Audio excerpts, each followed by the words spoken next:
हाय दोस्तों, कैसे हैं आप सभी। आई होप कि आप सभी स्वस्थ होंगे, सुरक्षित होंगे और अपने अपने एग्जाम्स की तैयारी कर रहे होंगे। चलिए दोस्तों, आगे बढ़ते हैं, देखते हैं कि आज हम लोगों को क्या डिस्कस करना है। ठीक है, तो सबसे पहले मैं आप लोगों को नेक्स्ट स्लाइड में लिए चलता हूँ। तो नेक्स्ट वाला स्लाइड आप लोगों को दिख गया होगा। स्लाइड पे लिखा हुआ है BEGLA 138 course code and course title है रीडिंग एंड स्पीकिंग स्किल्स। तो इस पर हमें डिस्कशन करना है। ठीक है, तो इसकी एक वीडियो सीरीज पहले ही आ चुकी है और संभवतः आप लोगों ने उस वीडियो सीरीज को देख लिया होगा। ठीक है, और अगर आपने उस वीडियो सीरीज को नहीं देखा है तो सबसे पहले आप जाइए, पहले वाले वीडियो सीरीज को देखिए और मैं आप लोगों के लिए पहले वाले वीडियो सीरीज के लिंक, वीडियो का जो डिस्क्रिप्शन लिंक है वो मैं डिस्क्रिप्शन बॉक्स में डाल दूंगा। इतना समझ गए आप दोस्तों। और मैंने आप लोगों को पहले वाले वीडियो सीरीज में बताया था कि ये जो BEGLA 138 है, इसकी दो वीडियो सीरीज आएगी। पहला वाला तो मैंने पहले ही अपलोड कर दिया। दूसरा वाला, जैसा कि मैंने आप लोगों से वादा किया था, आज मैं आप लोगों के लिए इसको रिकॉर्ड कर रहा हूं और कल 14 मार्च है शायद, और 14 मार्च को ये वाली जो वीडियो है आप लोगों के लिए पब्लिश कर दी जाएगी। इतना क्लियर हो गया। अब आगे बढ़ते हैं, आगे देखते हैं कि हमें क्या पढ़ना है और कैसे पढ़ना है। ये क्लिक कहाँ हो गया भाई, क्लिक हो गया।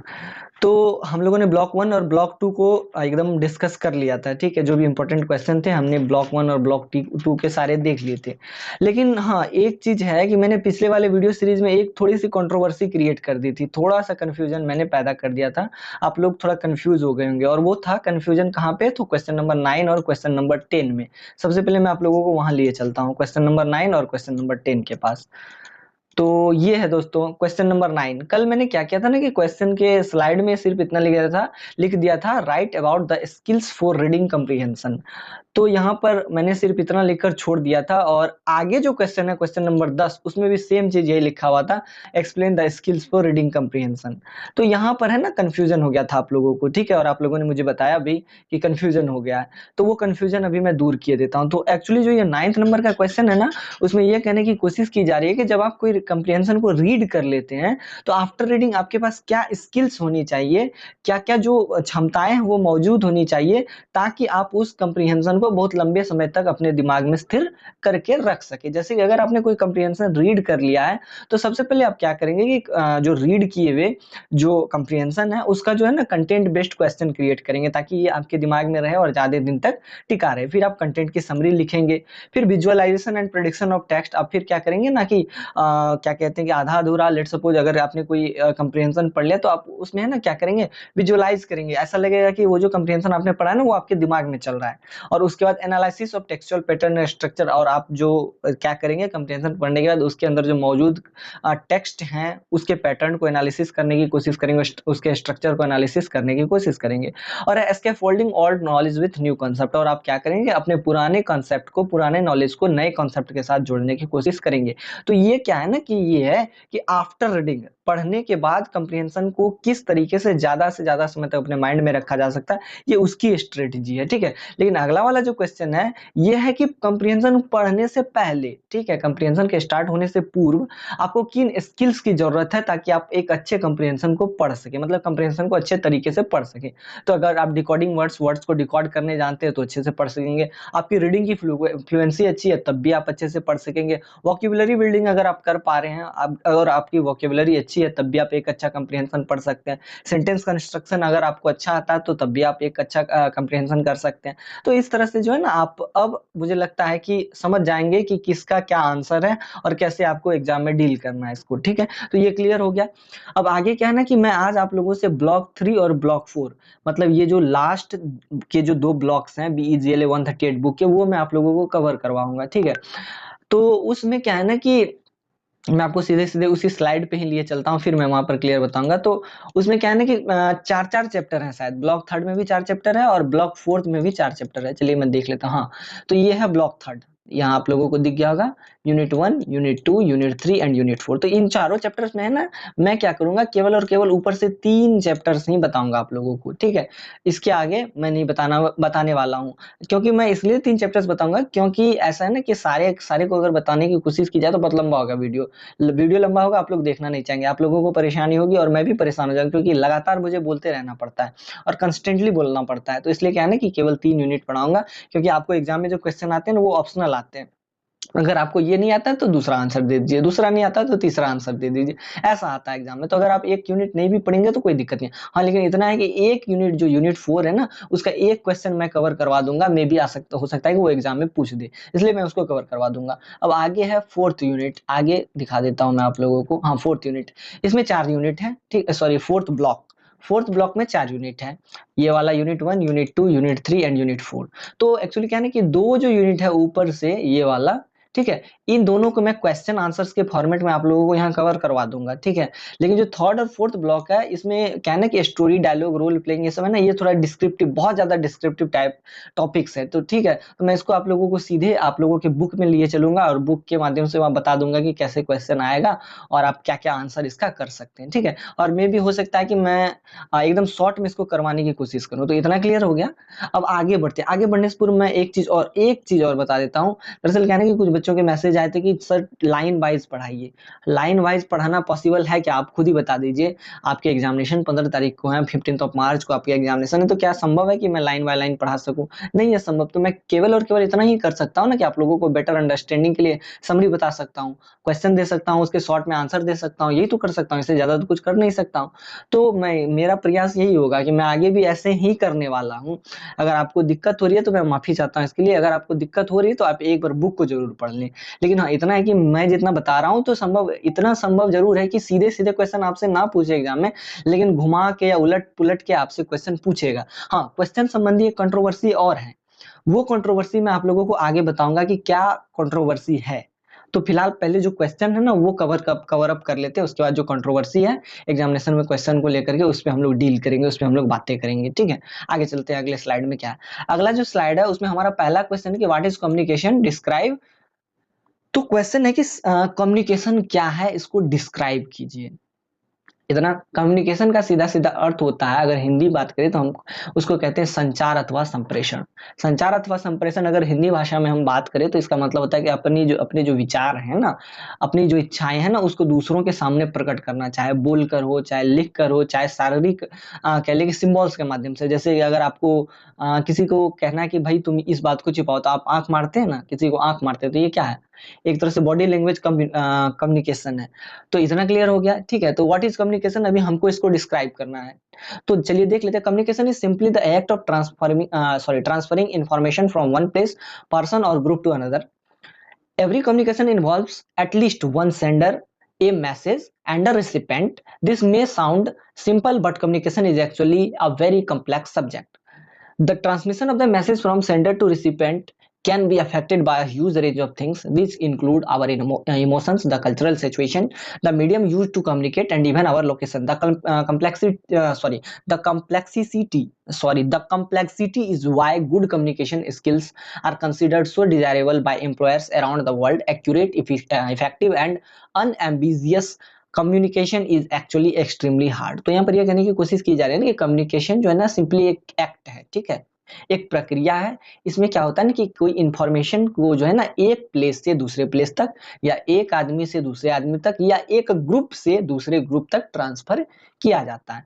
और कोई कम्युनिकेशन अगर होता है, मतलब कोई संचार होता है, कोई विचारों का आदान प्रदान होता है, तो उसमें कम से कम एक सेंडर, एक मैसेज भेजने वाला, मतलब एक सेंडर, मतलब कुछ जैसे कि किसी को इन्फॉर्मेशन देना है तो इन्फॉर्मेशन देने वाला तो होना चाहिए, तो मतलब कम से कम एक इन्फॉर्मेशन देने वाला होना चाहिए, एक इन्फॉर्मेशन होना चाहिए। मतलब अब बोलना, जैसे कि कोई एक इन्फॉर्मेशन देने वाला हो गया, जैसे मैं अभी आपसे बातें कर रहा हूँ तो मैं इन्फॉर्मेशन देने वाला हो गया हूँ, ठीक है। और जो स्लाइड पर दिख रहा है ये इन्फॉर्मेशन है जो कि मैं आपको दे रहा हूँ, ठीक है। एंड रेसिपेंट, और एक प्राप्त करने वाला होना चाहिए, जैसे कि आप लोग मेरी बातों को सुन रहे हैं, मतलब आप मैसेज को प्राप्त कर रहे हैं।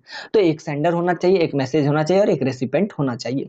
तो एक्चुअली ये है ना, देखने में बहुत सिंपल सी प्रक्रिया लगती है, लेकिन ये बहुत ही कॉम्प्लेक्स प्रक्रिया है, ठीक है। और इसका एक अलग से ही ब्रांच होता है साइंस के अंदर, कम्युनिकेशन साइंस कहते हैं।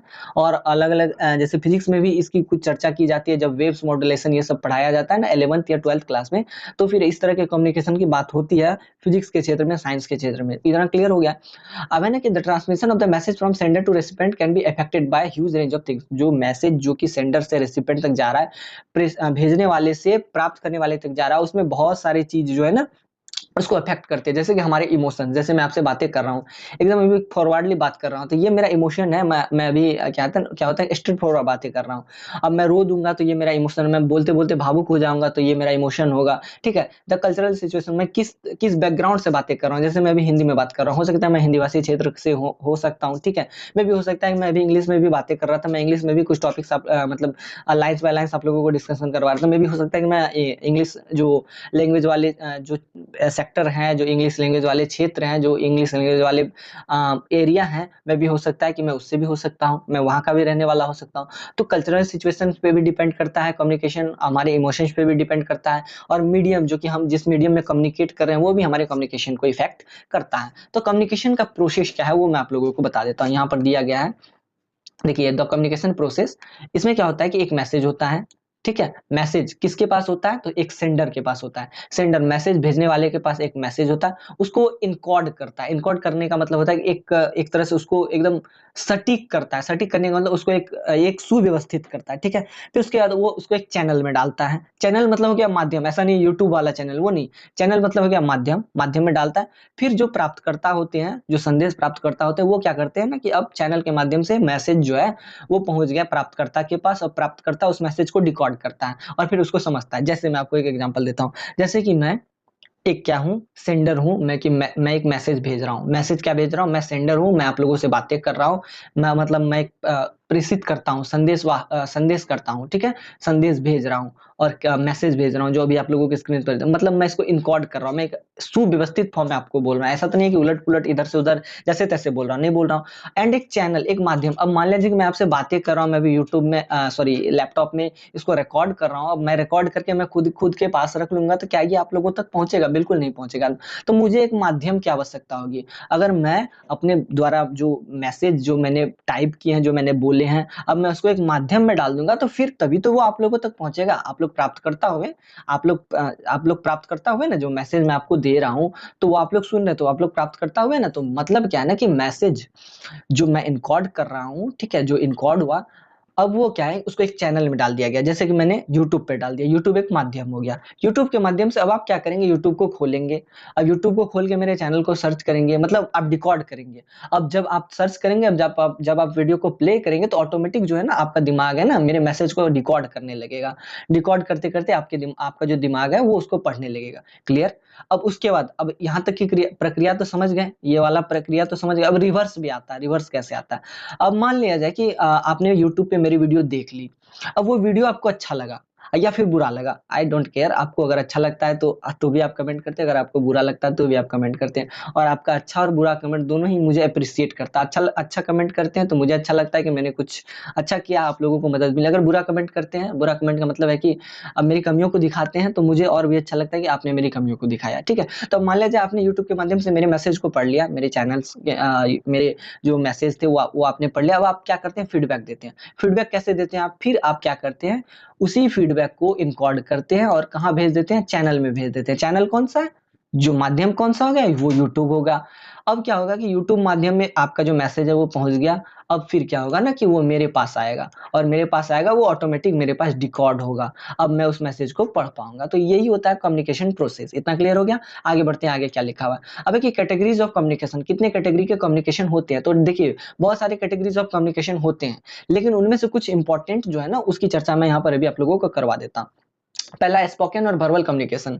जैसे कि मैं भी आप लोगों से बातें कर रहा हूँ, ठीक है, चाहे तो सीधे सीधे मुंह से बात कर रहा हूँ, मतलब मुंह से बात करने का मतलब है कि डायरेक्ट अपने जो मुख से जो आवाजें निकाल रहा हूँ उसके माध्यम से बात कर रहा हूँ। ठीक है, फेस टू फेस कन्वर्जेशन, ऐसा वाला जो कन्वर्जेशन है ये भी हो गया।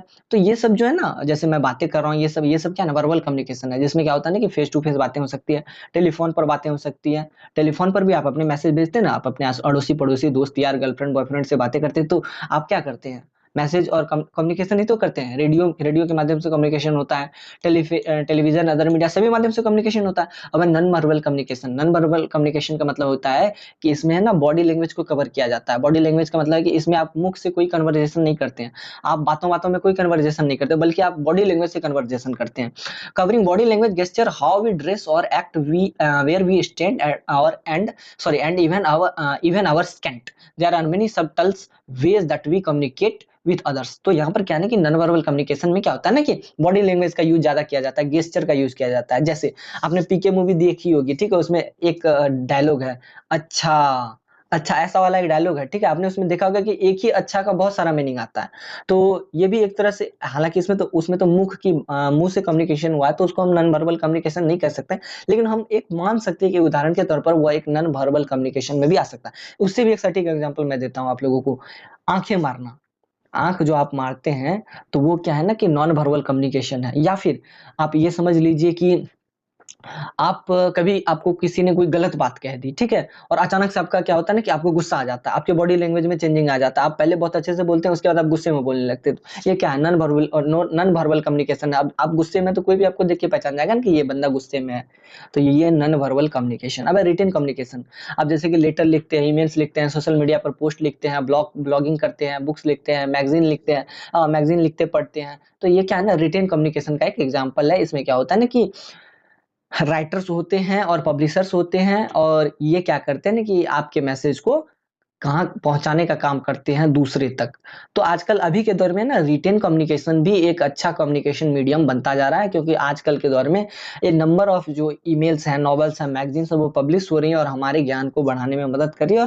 और दूसरों की जो कम्युनिकेशन है, दूसरों की जो बातें हैं, दूसरों की जो मैसेज हैं, वो हम तक पहुँचाए जा रहे हैं। विजुअलाइजेशन भी एक अच्छा कम्युनिकेशन मेथड है, जिसमें कि हम graphs and charts, maps, logos इत्यादि का प्रयोग करते हैं और अपने मैसेज को एक जगह से दूसरी जगह पहुँचाते हैं। जैसे कि सरकार आंकड़े जारी करती है, ठीक है, ग्राफ्स के माध्यम से दिखाती है कि 2020-21 में इतनी कमाई सरकार को हुई, उसने एक ग्राफ बना दिया, फिर 2021-22 का ग्राफ बता दिया कि इतनी इतनी कमाई सरकार की हुई, इतना इतना लाभ हुआ, इतना इतना मुनाफा हुआ, इतना इतना नुकसान, इतना इतना घाटा हुआ। That will be considered in visualisation communication method. तो इतना क्लियर हो गया, ठीक है।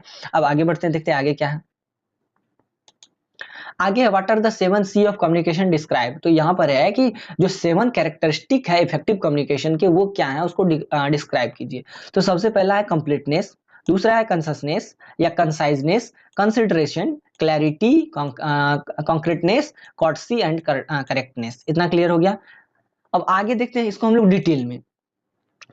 आगे, हाँ, ये वाला स्लाइड खुल गया। तो पहला कि कंप्लीटनेस एक है ना कैरेक्टरिस्टिक है इफेक्टिव कम्युनिकेशन का। कंप्लीटनेस का मतलब है कि आप अपनी बातों को कंप्लीट करें, इट डेवलप्स प्रॉपर अंडरस्टैंडिंग। अब मान लिया कि मैं आपसे बातें कर रहा हूँ, मैं आधी अधूरी बातें करूंगा, मैं आधे अधूरे टॉपिक्स ही आपको पढ़ाऊंगा, तो क्या वो प्रॉपर अंडरस्टैंडिंग आपके दिमाग में क्रिएट हो पाएगा, आपके माइंड में क्या प्रॉपर अंडरस्टैंडिंग क्रिएट हो पाएगा किसी टॉपिक्स पे? बिल्कुल नहीं हो पाएगा। तो कंप्लीटनेस होना जरूरी है एक इफेक्टिव कम्युनिकेशन के लिए।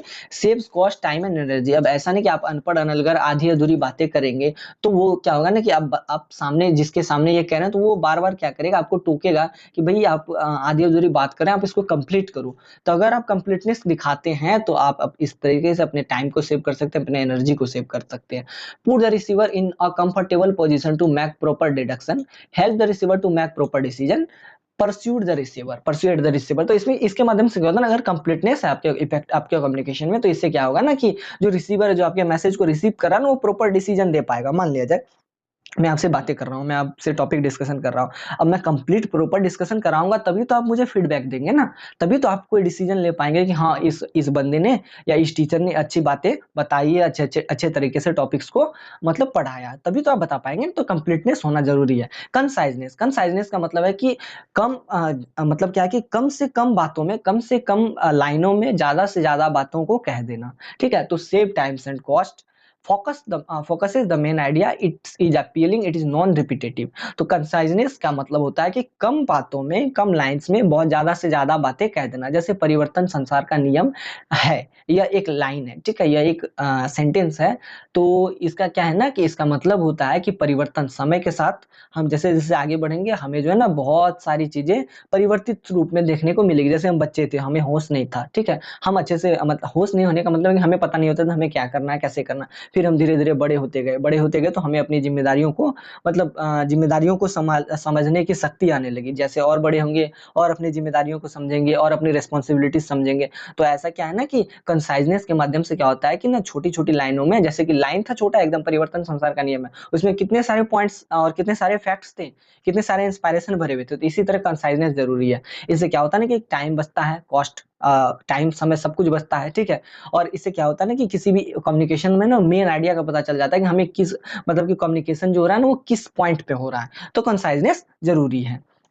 आगे है consideration, make message receivers oriented, emphasise on you approach, entails positive reaction from the audience, facilitate better two way communication. Consideration में क्या होता है ना कि आपको है ना, अगर आप अच्छे से बोलते हैं ना तो रिसीवर जो है ना वो एकदम एक बेटर अप्रोच आपके सामने दिखाता है, ठीक है। और बेटर अप्रोच दिखाने के साथ साथ वो आपके प्रति रिएक्शन क्रिएट करता है, तो कंसिडरेशन होना चाहिए आपके इफेक्टिव कम्युनिकेशन में। क्लैरिटी, क्लैरिटी का मतलब है कि बातें एकदम स्पष्ट होनी चाहिए। अब ऐसा नहीं है कि मैं बातों को, लेट सपोज आप बातें कर रहे हैं, आप उसको एक ही बात को घुमा के एकदम बोल रहे हैं, अब क्या होगा ना कि जो मैसेज है ना वो एकदम अब बेकार सा हो जाएगा। तो इसीलिए किसी भी मैसेज में ना क्लैरिटी होनी चाहिए, किसी भी कम्युनिकेशन में क्लैरिटी होनी चाहिए। Complete clarity of thoughts and ideas enhance the meaning of the message.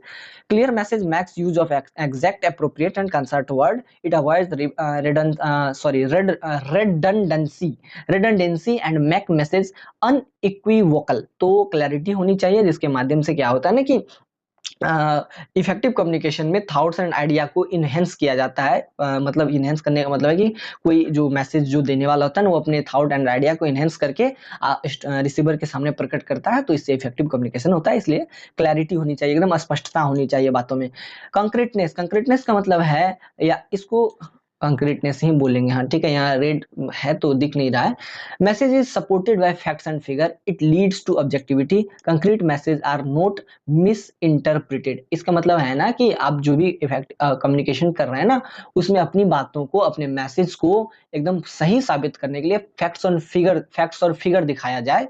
Facts और फिगर दिखाएंगे तभी आपकी बातें जो है ना सही और सटीक साबित होंगी। तो कंक्रीटनेस होना चाहिए। Courtesy, it shows respect to the receiver, it is not at all biased, it is positive and focused at the audience. तो कॉर्टसी होनी चाहिए इफेक्टिव कम्युनिकेशन में। ऐसा है कि अभी मैं आपसे बातें कर रहा हूँ, कितने प्रेम से बातें कर रहा हूँ, अभी मैं आपसे ही इसी टॉपिक पर गाली गलौज के माध्यम से बातें करने लगी हूँ, एकदम भद्दे तरीके से बात करूँ, तो क्या ये आपको पसंद आएगा? नहीं पसंद आएगा। तो अगर मैं आपसे अच्छे से बातें कर रहा हूँ इसका मतलब है कि मैं आपको रिस्पेक्ट दे रहा हूँ। तो अगर किसी इफेक्टिव कम्युनिकेशन में कॉर्टसी है तो इसका मतलब है कि रिसीवर के प्रति जो संदेश प्राप्त करता है ना उसके प्रति रिस्पेक्ट दिखाया जा रहा है। करेक्टनेस होना चाहिए। ऐसा है ना कि आप जो मैसेज कर रहे हैं, जो आप मैसेज भेजना चाह रहे हैं, तो वो एकदम एग्जैक्ट होना चाहिए और वेल टाइम्ड होना चाहिए and max appropriate use of language. तो अब ऐसा है ना कि आप मैसेज जो दे रहे हैं ना वो एग्जैक्ट होना चाहिए और वेल टाइम्ड होना चाहिए, समय के अकॉर्डिंग होना चाहिए। जैसे मेरा आप लोगों का एग्जाम 15 मार्च को है, ठीक है, मैं आपसे भी कम्युनिकेशन कर रहा हूँ। अब मान लिया जाए, लेट सपोज आपका एग्जाम 15 मार्च को हो जाएगा, मैं 16 मार्च को वीडियो पब्लिश करूंगा, तो क्या फायदा रहेगा इस वीडियो का? तो इसलिए इफेक्टिव कम्युनिकेशन में ना मैसेज एग्जैक्ट होना चाहिए, वेल टाइम्ड, मतलब एकदम टाइम पे एकदम जो जो बातें कहनी है वो कह देना चाहिए and max appropriate use of language. और इसके साथ ही है ना जो अप्रोप्रिएट, जो जहां पर जिस तरह के वर्ड्स का, जिस तरह के ग्रामर्स का, जिस तरह के लैंग्वेज का यूज होना चाहिए, वो उस तरह के ग्रामर, वर्ड्स और लैंग्वेज का यूज किया जाना चाहिए। That will be correctness and it is the most efficient और important characteristic of efficient communication. इतना क्लियर हो गया? तो ये नीचे भी दो चार पॉइंट्स दिए हुए हैं, आप लोग स्वयं ही पढ़ लीजिएगा, ज्यादा बताऊंगा तो बहुत लंबा हो जाएगा। अब है कि what are the barriers to effective communication. ये एक तरह से इंपॉर्टेंट क्वेश्चन है, मे बी इससे एग्जाम में क्वेश्चन पूछा जा सकता है कि इफेक्टिव कम्युनिकेशन जो एकदम जो सतत कम्युनिकेशन है, सतत संचार है, या कह ले कि सकारात्मक संचार में क्या क्या बाधाएं आ सकती हैं और कैसे आ सकती हैं। तो the discussion on barriers is perhaps the most critical component of effective communication, considering the frequency of breakdowns in communication that mere productivity and destroy reputation in irrevocably. Or barrier simply understood can be anything or anything that prevents or hinders or unfavorably change the intended outcome of a communicative exchange। ठीक है, ये रहा, यहाँ पर ये लिखा गया है। तो यहाँ पर जो सबसे पहले हम बैरियर को जान लेते हैं कि ये जो बैरियर्स जो कम्युनिकेशन में ना वो क्या है। तो एक बैरियर जो होता है ना सिंपली ऐसा होता है कि वो कुछ ऐसा होता है ना जो रोकता है। क्या, किस किस बात से रोकता है? तो एक इफेक्टिव कम्युनिकेशन करने से, मतलब आपके इफेक्टिव कम्युनिकेशन में, आपके सकारात्मक संचार में, आपके सकारात्मक मैसेज के लेन देन में, सूचना के आदान प्रदान में अगर कोई चीजें या किसी भी तरह की कोई भी फोर्स जो है ना आपको रोकती है, आपको डिस्टर्ब करती है, तो उसे हम क्या कहेंगे, बैरियर कहेंगे in effective communication. That will be considered as a barrier in effective communication. इतना क्लियर हो गया। अब है ना कि बैरियर जो कम्युनिकेशन है, कम्युनिकेशन में जो बैरियर्स है ना उसको डिफरेंट डिफरेंट मेथड से कैटेगराइज किया गया, डिफरेंट डिफरेंट फॉर्मेट में कैटेगराइज किया गया, जिसमें सबसे पहला लैंग्वेज बैरियर। तो लैंग्वेज बैरियर क्या है? Language and linguistic ability may act as a barrier to communication, however even when communicating in the same language, the terminology used in a message may act as a barrier if it is not fully understood by the receiver। अब let's suppose मान लिया जाए कि मैं आपसे बातें तो कर रहा हूँ, मैं इंग्लिश हिंदी दोनों में बातें कर रहा हूँ, ठीक है। अब कुछ ऐसे भी स्टूडेंट होंगे जो कि केवल और केवल इंग्लिश में समझते होंगे, ठीक है।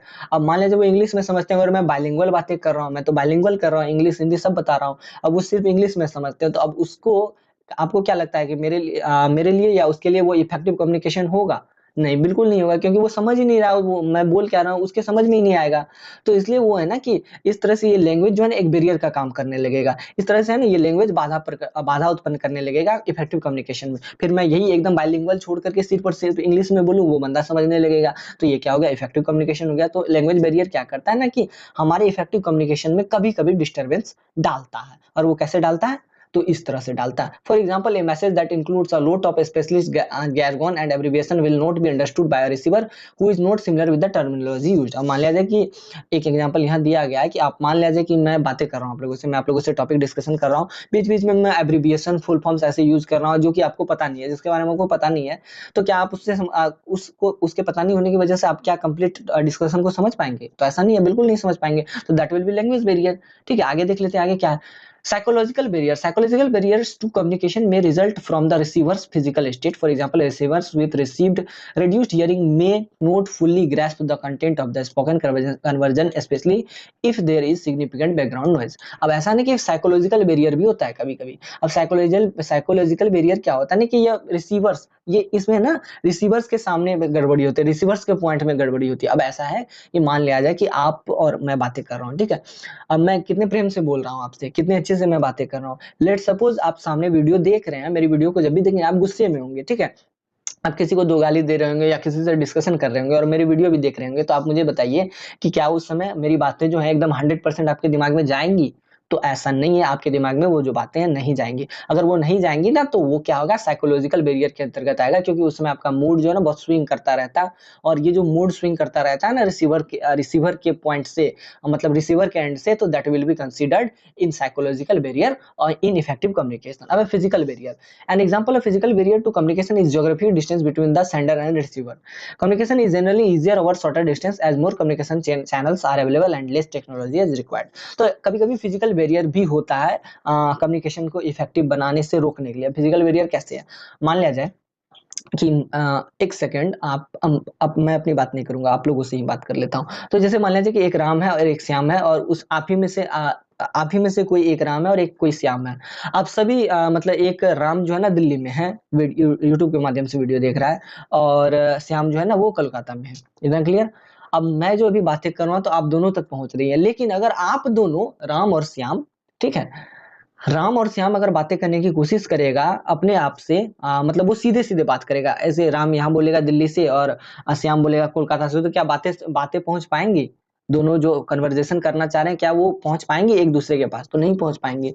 तो शॉर्टर डिस्टेंस में क्या होता है ना कि फिजिकल बैरियर्स जो है ना वो कम होते हैं। अब मान लीजिए कि 1 मीटर की दूरी पर कोई राम और कोई श्याम बात कर रहा है, तो अच्छे से जो भी बातें हैं वो क्लियर होंगी, दोनों एक दूसरे की बातों को समझेंगे, दोनों एक दूसरे के मैसेज को समझेंगे। फिर वही 1 मीटर से हम आ गए 500 सेंटीमीटर, बिल्कुल पास आ गए, तो अब क्या होगा कि और भी ज्यादा अच्छे से कम्युनिकेशन हो पाएगा, तो फिजिकल बैरियर कम हो जाएगा। तो फिजिकल बैरियर क्या है ना कि एक तरह से जियोग्राफिक डिस्टेंस वाला बैरियर होता है, जिसमें सेंडर और रिसीवर को अगर दूर कर दिया जाए ना, तो फिर इफेक्टिव कम्युनिकेशन नहीं हो पाएगा, और अगर उसको नजदीक कर दिया जाए तो फिर इफेक्टिव कम्युनिकेशन हो जाएगा। और एक बात और दोस्तों, ये जो फिजिकल बैरियर वाला कम्युनिकेशन है, अगर फिजिकल बैरियर ना हो तो ये सबसे बेस्ट मेथड ऑफ कम्युनिकेशन है, क्योंकि इसमें सबसे कम टेक्नोलॉजी की आवश्यकता होती है।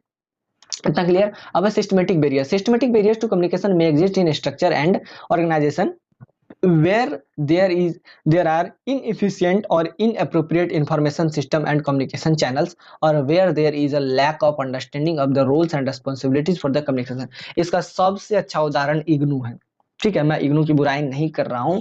हाँ, लेकिन मैं बता रहा हूँ कि कैसे यह सिस्टमैटिक बैरियर जो है ना इग्नू में है। एक्चुअली इग्नू है ना बहुत बड़ी यूनिवर्सिटी है, ठीक है? और इसका स्ट्रक्चर ऐसा है कि यह पहले हेडक्वार्टर्स में बटा हुआ है। हेडक्वार्टर में सब हेडक्वार्टर है, फिर उसके बाद रीजनल सेंटर है, फिर उसके बाद स्टडी सेंटर है। अब क्या है ना कि जो भी बातें हेडक्वार्टर से निकलती है वो बहुत लंबे रास्ते को, बहुत लंबे चैनल्स को तय करते हुए स्टूडेंट तक पहुँचती है। अब ऐसे में क्या होता है ना कि बहुत सारे स्टूडेंट को कुछ पता ही नहीं चल पाता कि करना क्या है, कैसे करना है, उनको कुछ मैसेज मिल ही नहीं पाता। अब वो इधर-उधर भटकते रहते हैं। तो ये कैसे हो रहा है? ये सिस्टमैटिक बैरियर ही तो है। इतना बड़ा सिस्टम बना हुआ है इग्नू का, सारे सिस्टम्स बने हुए हैं, लेकिन सिस्टम्स में क्या है ना कि इनएप्रोप्रिएट जो है ना इन्फॉर्मेशन डाल दिए जाते हैं। अब स्टूडेंट परेशान हो जाता है, कम्युनिकेशन चैनल्स की कमी होती है। अब एक ही मान लीजिए कि आपके एडमिशन में गड़बड़ी हो गई इग्नू में, ठीक है? अब आप इग्नू वाले को कॉल कर रहे हैं, बेचारे को दिन में 50,000 तो सॉरी ज बहुत ज़्यादा हो गया, 1000 कॉल आ रहे हैं। अब 1000 कॉल को क्या कोई एक फ़ोन से अटेंड कर सकता है? इम्पॉसिबल है। तो यहाँ क्या है ना कि कम्युनिकेशन चैनल्स की कमी है, तो इस तरह के जो है ना सिस्टमैटिक बैरियर्स जो होते हैं ना इफेक्टिव कम्युनिकेशन में बाधाएँ पहुँचाते हैं। अब जैसे कि आपने एडमिशन के लिए कॉल किया, दिल्ली में कॉल ही नहीं लगा, कॉल ही नहीं उठाया, अब आपकी और उसकी बात ही नहीं हुई, अब पैसा कट गया, अब एडमिशन आपने लिया, पैसा कट गया, आपका एडमिशन कन्फर्म हुआ नहीं, इग्नू में, ठीक है? अब आप दिल्ली फ़ोन किए जा रहे हैं, 10 दिन से आपकी बात ही नहीं हो पा रही है और आप अंत में क्या हो गया, आप थक-हार के छोड़ देते हैं। बोलते हैं, "हो साला गया तो गया, पैसा जाने दो, क्या दिक्कत है? कम से कम इतनी परेशानी तो नहीं होनी पड़े इतना परेशान तो नहीं होना पड़ेगा भविष्य में।" लेकिन अगर वही समय आपकी बात अगर दिल्ली से हो जाए और दिल्ली में जो हेडक्वार्टर है वो बोल दे कि ठीक है भैया, आपका जो पेमेंट कटा या तो हम रिफंड दे देंगे, हम आपका एडमिशन कंफर्म कर देंगे। तो इस तरह से एफिशिएंट कम्युनिकेशन हो जाएगा। अगर एफिशिएंट कम्युनिकेशन हो जाएगा तो फिर आपको आसानी हो जाएगी। अगर उसने कह दिया कि ठीक है आपका एडमिशन कंफर्म हो जाएगा, आपका एडमिशन कंफर्म होगा तो आपको परेशानी तो नहीं होगी ना, आप 3 साल पढ़ सकते हैं एकदम आसानी से। तो that will be considered as effective communication और अगर इसमें बाधाएँ उत्पन्न आती रहती है तो that will be considered as systematic barriers. इतना क्लियर हो गया? Attitudinal barriers. तो attitudinal barriers are behaviors or perception that prevent people from communicating effectively. Attitudinal barriers to communication may result from personality conflict, poor management, resistance to change और a lack of motivation. अब देखिए ये इस तरह का जो barrier है ना वो हमारे समाज में अक्सर देखने को मिलता है। ऐसा वाला बैरियर ना जैसे कि कोई एक बहुत बड़े तबके का नेता है, ठीक है?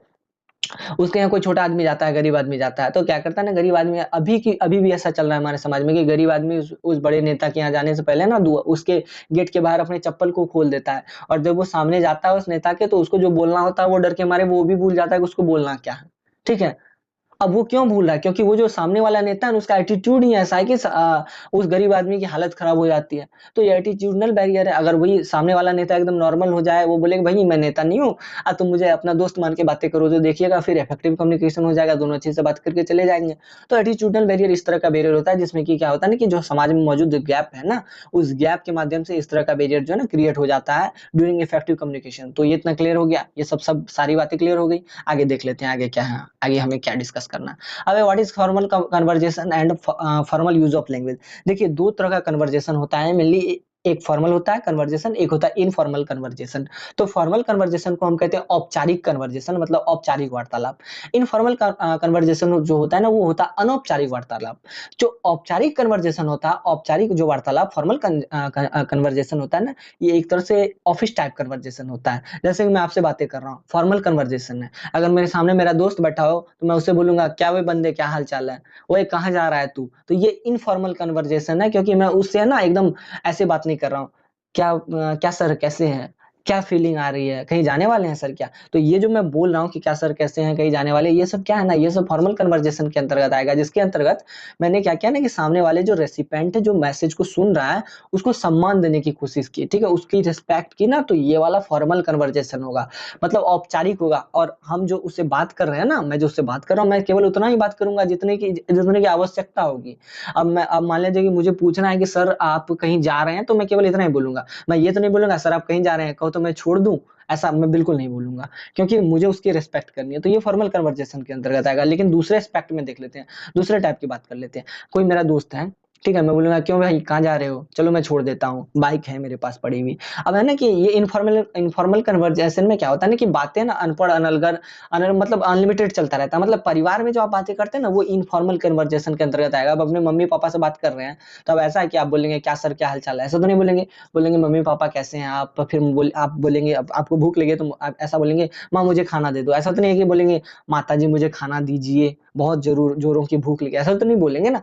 तो वो सब है ना, जो इनफॉर्मल कन्वर्जेशन के अंतर्गत आएगा। अगर सीधे शब्दों में कहें तो फॉर्मल कन्वर्जेशन का मतलब है एकदम वैसा कन्वर्जेशन जिसमें कि हम रेसिपिएंट के प्रति, मैसेज प्राप्त करने वाले के प्रति रिस्पेक्ट जाहिर करते हैं और केवल उतने ही मैसेज उन्हें फॉरवर्ड करते हैं जितने की आवश्यकता हमें लगती हो, ठीक है। लेकिन अगर हम इनफॉर्मल कन्वर्जेशन की बात करें तो वो ऐसा कन्वर्जेशन होता है जो सामान्य तौर पर हम अपने निजी जीवन में मतलब कन्वर्जेशन के तौर पर यूज करते हैं। उस कन्वर्जेशन को हम सामान्य तौर पर अपने निजी जीवन में यूज करते हैं, अपने दोस्त यार से बातें करने के लिए, मम्मी पापा से बातें करने के लिए, मौसा मौसी, फूफा फूफी, इस तरह से इन सभी लोगों से बातें करने के लिए हम इनफॉर्मल कन्वर्जेशन का यूज करते हैं, जिसमें कि शब्दों की और शब्दों का कोई बैरियर नहीं होता, मतलब जो वर्ड्स होते हैं उसका कोई बैरियर नहीं होता, हम कुछ भी बोल देते हैं तो उससे कोई फर्क पड़ने वाला नहीं होता। तो इतना क्लियर हो गया। तो व्हाट इज फॉर्मल कन्वर्जेशन, अब बताने की आवश्यकता होनी नहीं चाहिए। Formal conversation is quite simply a conversation that takes place in a formal domain to address an official or non or domain specific purpose not concerning the personal interest of the participant whereby the participant adhere to the formal use of language. तो यहाँ पर ये है ना कि इसमें ना participant जो बोल रहा है ना उसके पर्सनल इंटरेस्ट को बिल्कुल ध्यान में नहीं रखा जाता, केवल उतनी बातें ही कही जाती हैं सामने वाले के सामने, मतलब मैसेज प्राप्त करने वाले के सामने जितना की जरूरत हो मैसेज प्राप्त करने वाले को। इतना क्लियर। यूज ऑफ लैंग्वेज, अब फॉर्मल जो कन्वर्जेशन है तो उसमें किस तरह के लैंग्वेज का यूज किया जाता है। तो ये formal conversation is set in mention with participant formally greeting each other. अब है ना कि जब फॉर्मल कन्वर्जेशन कोई करते हैं, मान लीजिए कि एक ऑफिसर है और मैं एक छोटा व्यक्ति हूँ, ठीक है, मैं अपनी ही बात कर लेता हूँ। एक ऑफिसर है, मैं एक ऑफिसर के कैबिन में गया, उसके ऑफिस में गया, तो जब मैं जैसे ही मैं जाऊंगा तो सबसे पहले मैं उसे कहूंगा मे आई कम इन सर।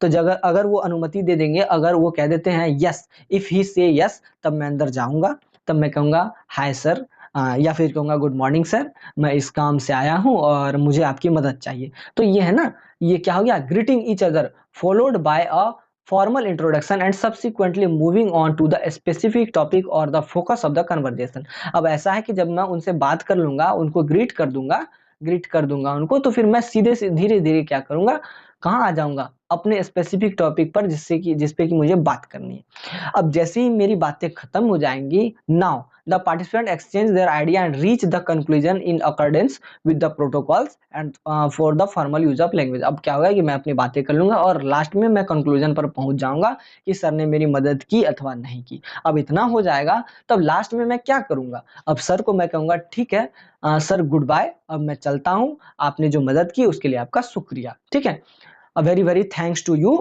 फॉर योर हेल्प, ऐसा मैं कहूंगा, ठीक है। तो ये क्या है ना कि ये दूसरा इस तरह से लैंग्वेज में क्या है ना कि the participant in the conversation through a formal exchange of goodbye. तो यहाँ पर क्या है ना कि स्टार्टिंग कहाँ से हुई, ग्रीटिंग से हुई, फिर हम पेन टॉपिक पे गए, एकदम फॉर्मली गए, एकदम ग्रेजुअली, ऐसा नहीं कि कहीं से कहीं पहले हमने टॉपिक बोल दिया फिर ग्रीटिंग कर दी फिर गुड बाय कर दिया, ऐसा नहीं। तो पहले हमने क्या किया, सबसे पहले हमने ग्रीट किया, फिर उसके बाद हम एक स्पेसिफिक टॉपिक पे डिस्कस किए हमने, फिर उसके बाद हम कहाँ चले आए, गुड बाय वाले पॉइंट पर। तो इस तरह से लैंग्वेज का यूज होता है फॉर्मल कन्वर्सेशन में। इतना क्लियर हो गया। अब आगे क्या है देख लेते हैं। आगे है differentiate between register and domain, शायद यही वाला क्वेश्चन है, पीछे 4, हाँ ये वाला 5वां नंबर क्वेश्चन है। तो हमें बताना है कि ये रजिस्टर क्या होता है और डोमेन क्या होता है। मे बी ये क्वेश्चन है ना शॉर्ट नोट में पूछा जा सकता है, मे बी मुझे ऐसा लग रहा है। फिर भी अगर आता है तो अच्छी बात है, अगर नहीं आता है तो आपके नॉलेज के लिए ये हो जाएगा। तो ये है ना क्या है कि ये register is the form of language that is used in a particular domain. अब है ना कि रजिस्टर एक लैंग्वेज का फॉर्म होता है जो कि एक पार्टिकुलर डोमेन में यूज किया जाता है। अब भाई रजिस्टर को बता रहा हूँ तो उसमें डोमेन आ गया। अब डोमेन क्या है, तो अब डोमेन के बारे में बता देता हूँ। एक यहाँ पर ये वाला भी पॉइंट है और ये वाला भी पॉइंट है, हडसन ने भी डोमेन को डिफाइन किया था और एक नॉर्मल डोमेन का डेफिनेशन है, पहले यही बता देता। Domain is the social space of interaction और the space where the action takes place. तो यहाँ पर क्या है कि डोमेन एक स्पेस होता है, डोमेन क्या होता है ना कि एक सोशल स्पेस होता है जहां पर एक्शन टेक्स प्लेस, जहां पर वार्तालाप होती है, जहां पर क्या है ना कि कम्युनिकेशन होता है, तो वैसा स्पेस है ना डोमेन कहलाता है। जैसे मान लिया जाए कि मैं किसी IAS ऑफिसर के या किसी बड़े ऑफिसर के कैबिन में गया, उनके ऑफिस में गया, तो वो जो है ना ऑफिस स्पेस जो है ना वो एक डोमेन हो जाएगा, एक डोमेन होगा फॉर्मल डोमेन। और उसके अंतर्गत उसके अंदर जो मैं बातें करूंगा उस ऑफिसर से, उस सर से, उस IAS सर से, तो जो भी मैं बातें करूंगा ना वो रजिस्टर होगा। तो रजिस्टर कैसे होगा, क्योंकि मैं उस समय जिस भी लैंग्वेज का यूज करूंगा, जिस type, hi sir, hello sir, कैसे हैं सर, तो वो सारे क्या होंगे, रजिस्टर के अंतर्गत आएंगे। और जो डोमेन हो गया वो क्या हो गया, वो ऑफिस स्पेस हो गया। जैसे क्लासरूम, क्लासरूम एक फॉर्मल डोमेन है, क्लासरूम के अंदर बहुत से बच्चे मौजूद हैं, ठीक है। अब बहुत से बच्चे मौजूद है, वो किन किन तरह के भाषाओं का प्रयोग कर रहे हैं और टीचर किस भाषा में समझा रहे हैं, तो बच्चे और जो टीचर जो कम्युनिकेशन कर रहे हैं ना, वो रजिस्टर के अंतर्गत आएगा। और जो स्पेस है जहां पर बच्चे मौजूद है, जहां पर एक्शन हो रहा है, तो दैट विल बी डोमेन, तो वो डोमेन होगा। तो इतना क्लियर हो गया। और हडसन ने 1980 में डोमेन के बारे में कहा था, इस domain is congruent combination of speaker, addressee, context of the conversation and the topic. तो हडसन ने कहा था कि डोमेन क्या होता है ना, कि एक कॉम्बिनेशन होता है किस चीज का, एक स्पीकर का, एक बोलने वाले का, एक एड्रेसी एक सुनने वाला का, context of conversation and the topic, और फिर कन्वर्जेशन के को आदान प्रदान करने वाले का, एंड टॉपिक की। अगर ये सभी चीजें हैं तो वो क्या होगा ना, कि डोमेन होगा। अगर डोमेन मान लीजिए क्लासरूम है, अब उसमें क्या है ना कि बच्चे ही नहीं है, तो फिर टीचर कैसे पढ़ाएंगे भाई। तो मतलब टीचर जो स्पीकर है वो तो बेकार है, बोलने वाला तो बेकार है, क्योंकि बच्चे नहीं है, मतलब सुनने वाला नहीं है, मतलब एड्रेस ही नहीं है। अब मान लीजिए कि टीचर है और स्टूडेंट है, दोनों है, लेकिन पता ही नहीं है कि किस टॉपिक पे डिस्कस करना है। अब ये भी समस्या है, अगर टॉपिक नहीं हुआ तो फिर डोमेन बन नहीं पाएगा। अब मान लीजिए टॉपिक भी पता है, स्टूडेंट, टीचर ने स्टूडेंट को पढ़ा दिया और स्टूडेंट भी मतलब एकदम सुन लिए और जैसे आराम करके भूल गए, तो ये क्या है ना कि कंटेक्स्ट ऑफ कन्वर्जेशन नहीं रहेगा, तो फिर दिक्कत होगी। तो डोमेन वही कहलाएगा जिसके अंतर्गत, जिसके अंदर एक स्पीकर होगा, एक एड्रेसी होगा, एक कंटेक्स्ट ऑफ द कन्वर्जेशन होगा और एक टॉपिक होगा। इतना क्लियर। अब आगे व्हाट इज इनफॉर्मल कन्वर्जेशन, इसके बारे में तो मैं पहले ही बता चुका हूँ, अभी जस्ट मैंने इस पर डिस्कशन किया, फिर भी मैं बता देता हूँ। An informal conversation is quite simply a regular conversation or a personal conversation that takes place in any formal domain to address a regular or a personal issue. Informal conversation require us to be relaxed, casual, emphatic, and whereby we adjust the tone of voice according to who we are speaking to, somebody much younger to us, close friend, or a much senior family member. तो informal conversation होता है, एक simple conversation है जो कि हम अपने सामान्य जिंदगी में यूज करते हैं और कहीं पे भी यूज करते हैं, घर हो, दुकान हो, बाजार हो, इधर हो, उधर हो, जहां पर भी हम बातें करते हैं, तो ये एक इनफॉर्मल कन्वर्जेशन है। और ये एक सामान्य सा कन्वर्जेशन है जिसको हम सबसे पहले जन्म लेने के साथ ही सीख जाते हैं। ये हम अपने क्लोज फ्रेंड से बातें करते हुए इस कन्वर्जेशन का यूज कर सकते हैं, अपने सीनियर फैमिली मेंबर से बातें करते हुए इस तरह के कन्वर्जेशन का यूज कर सकते हैं। वह है कि इसमें लैंग्वेज का यूज किस तरह से होता है। An informal conversation is different from a formal one. ये तो क्लियर हो गया। फिर मेरा कर्सर कहाँ चला गया भाई, हाँ मिल गया, मिल गया, ठीक है।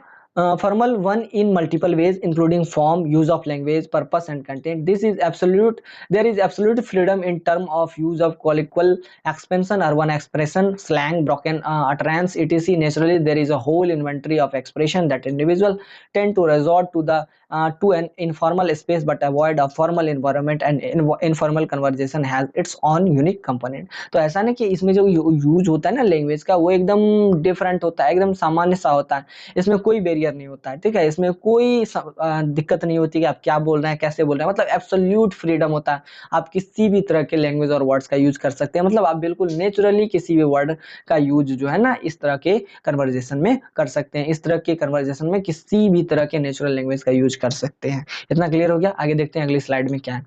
अगली स्लाइड में यही है, an informal conversation is set in motion with the participant informally greeting each other at time with loud exclamation, vivid displays of emotion, use of nicknames, etc.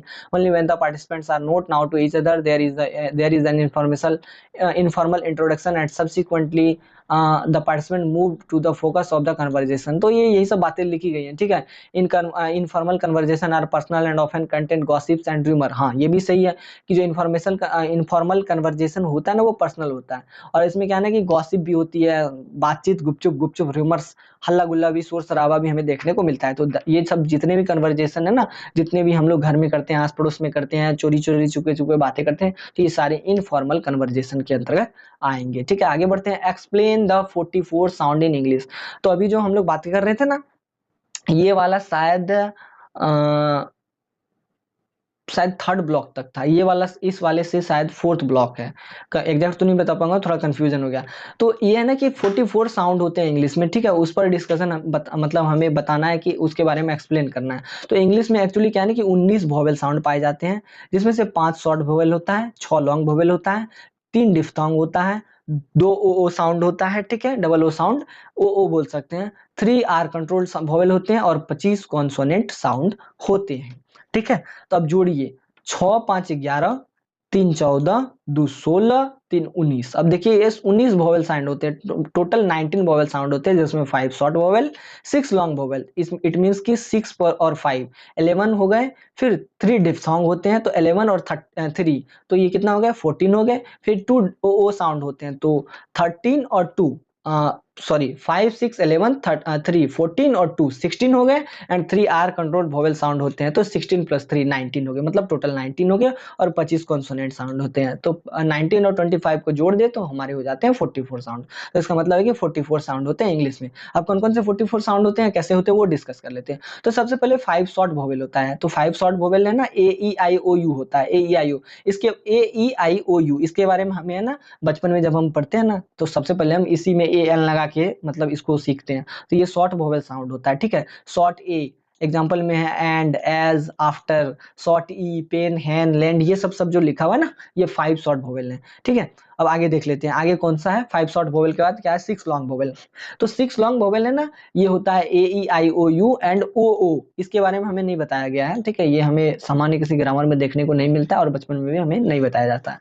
तो ये सब लॉन्ग वॉवेल है। लॉन्ग वॉवेल में कैसे use किया जाता है इसको देख लीजिए। लॉन्ग ए में make, take, long U pronounced U, music, ठीक है, cute, long O O droop या ड्रॉप, इस तरह से, ठीक है। तो ये इतना क्लियर हो गया।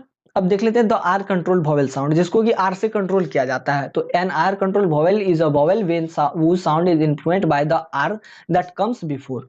तो है ना कि कोई वर्ड ऐसा होता है ना कि ये जो वॉवेल होता है, जैसे कि आर के पहले ए आता है, ठीक है, तो आर के माध्यम से ए को इन्फ्लुएंस किया जाता है, ए पर फोकस किया जाता है ना, तो इस तरह के जो वॉवेल साउंड होते हैं that will be R controlled vowel sound. As for example A R, bark, dark, her, bird, etc. That all the examples are of R controlled vowel sound। तो इतना क्लियर हो गया। अब आगे देख लेते हैं, आगे है द 18 कॉन्सोनेंट साउंड। तो इतना ये तो जानते ही होंगे, the letter C Q and X are not denoted by unique phonemes because they are found in other sound. The C sound is covered by K sound in word like crust, crunch and create, and by S sound in word like cereals, city and scent। तो यहाँ पर क्या है ना कि consonant sound में कुछ confusion है, ठीक है। कंफ्यूजन का मतलब है कि कुछ ऐसे भी लेटर हैं जो कि यूनिक नहीं होते हैं, क्योंकि वो अलग अलग मतलब अलग अलग वर्ड्स के साथ या उच्चारण के समय, प्रोनाउंसिएशन के समय पाए जाते हैं। तो वो यहाँ पर बताया गया है, ठीक है। और फिर सी साउंड है ना, उसका उसका अलग अलग तरीके से उच्चारण होता है। कभी कभी सी का के फॉर्मेट में उच्चारण हो जाता है, कभी कभी सी का सी के फॉर्मेट में उच्चारण, जैसे कि सी का क्रस्ट, सी को चौ बोल सकते हैं हम, ठीक है, या कभी कभी सौ बोल सकते हैं, लेकिन कभी बन जाता है ये क्रस्ट, कभी बन जाता है क्रंच, और कभी कभी यही सी से सौ हो जाता है सीरियल, सिटी, सेंट। तो इस तरह का जो कंफ्यूजन होता है ना, तो उसको यहाँ पर डिनोट किया गया है, ठीक है। अब यहाँ पर जो 18 कॉन्सोनेंट साउंड है, 18 कॉन्सोनेंट साउंड है, वो सब यहाँ दिया गया है, आप लोग देख लीजिएगा। इतना क्लियर हो गया।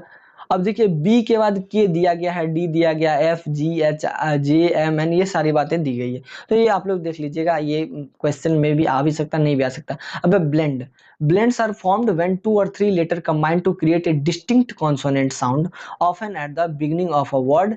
In a blend, the sound of each original letter are still heard, they are just blended quickly and smoothly together. The following are common examples of blend। तो क्या है कि 2 और 3 लेटर, जब 2 और 3 लेटर को जोड़ दिया जाता है, ठीक है, और उसके बाद अगर कोई डिस्टिंक्ट कॉन्सोनेंट साउंड क्रिएट किया जाता है ना, तो वो क्या होगा ना कि ब्लेंड के अंतर्गत आएगा। ब्लेंड में क्या होता है ना कि सारे लेटर जो होते हैं ना, वो अपने अपने ओरिजिनल फॉर्मेट में होते हैं और हमें सुनाई भी देते हैं, जैसे ब्लू, BLUE, लेकिन एल जो है ना उसका बहुत कम, बहुत ही कम जो है ना हमें उच्चारण देखने को मिलता है, ब्लू। तो ब्लू में क्या है ना कि बॉल संयुक्त, जैसे कि बॉल, इन दोनों को जोड़ दिया गया, तो ये ब्लेंड है। क्लैप, CLAP, कॉलर संयुक्त, तो इसमें क्या है ना कि दो कॉन्सोनेंट, दो या दो से अधिक कॉन्सोनेंट साउंड को जोड़ दिया जाता है। अगर हिंदी में कहें तो दो या दो से अधिक व्यंजन को जोड़ दिया जाता है और हमारे सामने पेश कर दिया जाता है, तो वो ब्लेंड आएगा। जैसे कि ये देख लीजिए PR, तो ये प्राइज, तो ये भी क्या है ना एक ब्लेंड है। SP स्पॉट, तो व्यंजन क्या है ना, दो जुड़ गए तो ये ब्लेंड हो गया। आगे देख लेते हैं द 7 डायग्राफ साउंड। तो a digraph is formed when two consonant come together to create an entirely new sound that is distinctly different from the sound of the letter independent. तो डायग्राफ साउंड क्या होता है ना कि कभी कभी two consonant, दो कॉन्सोनेंट साउंड को जोड़ दिया जाता है, ठीक है। अब दो कॉन्सोनेंट साउंड को जोड़ दिया गया, लेकिन उन दोनों को जोड़ने से ना एक डिफरेंट लेवल का ही साउंड मतलब बन जाता है। और डिफरेंट लेवल के जो है ना मतलब साउंड बनने से लेटर इंडिपेंडेंटली बिहेव करते हैं, तो वो डायग्राफ साउंड के अंतर्गत आएगा। जैसे एग्जांपल है एस एच सिप, चीन सी एच, तो ये हो गया चीन। और उसके बाद औच, ओ यू सी एच से चो, ठीक है, चीन चीन, ये डायग्राफ साउंड है।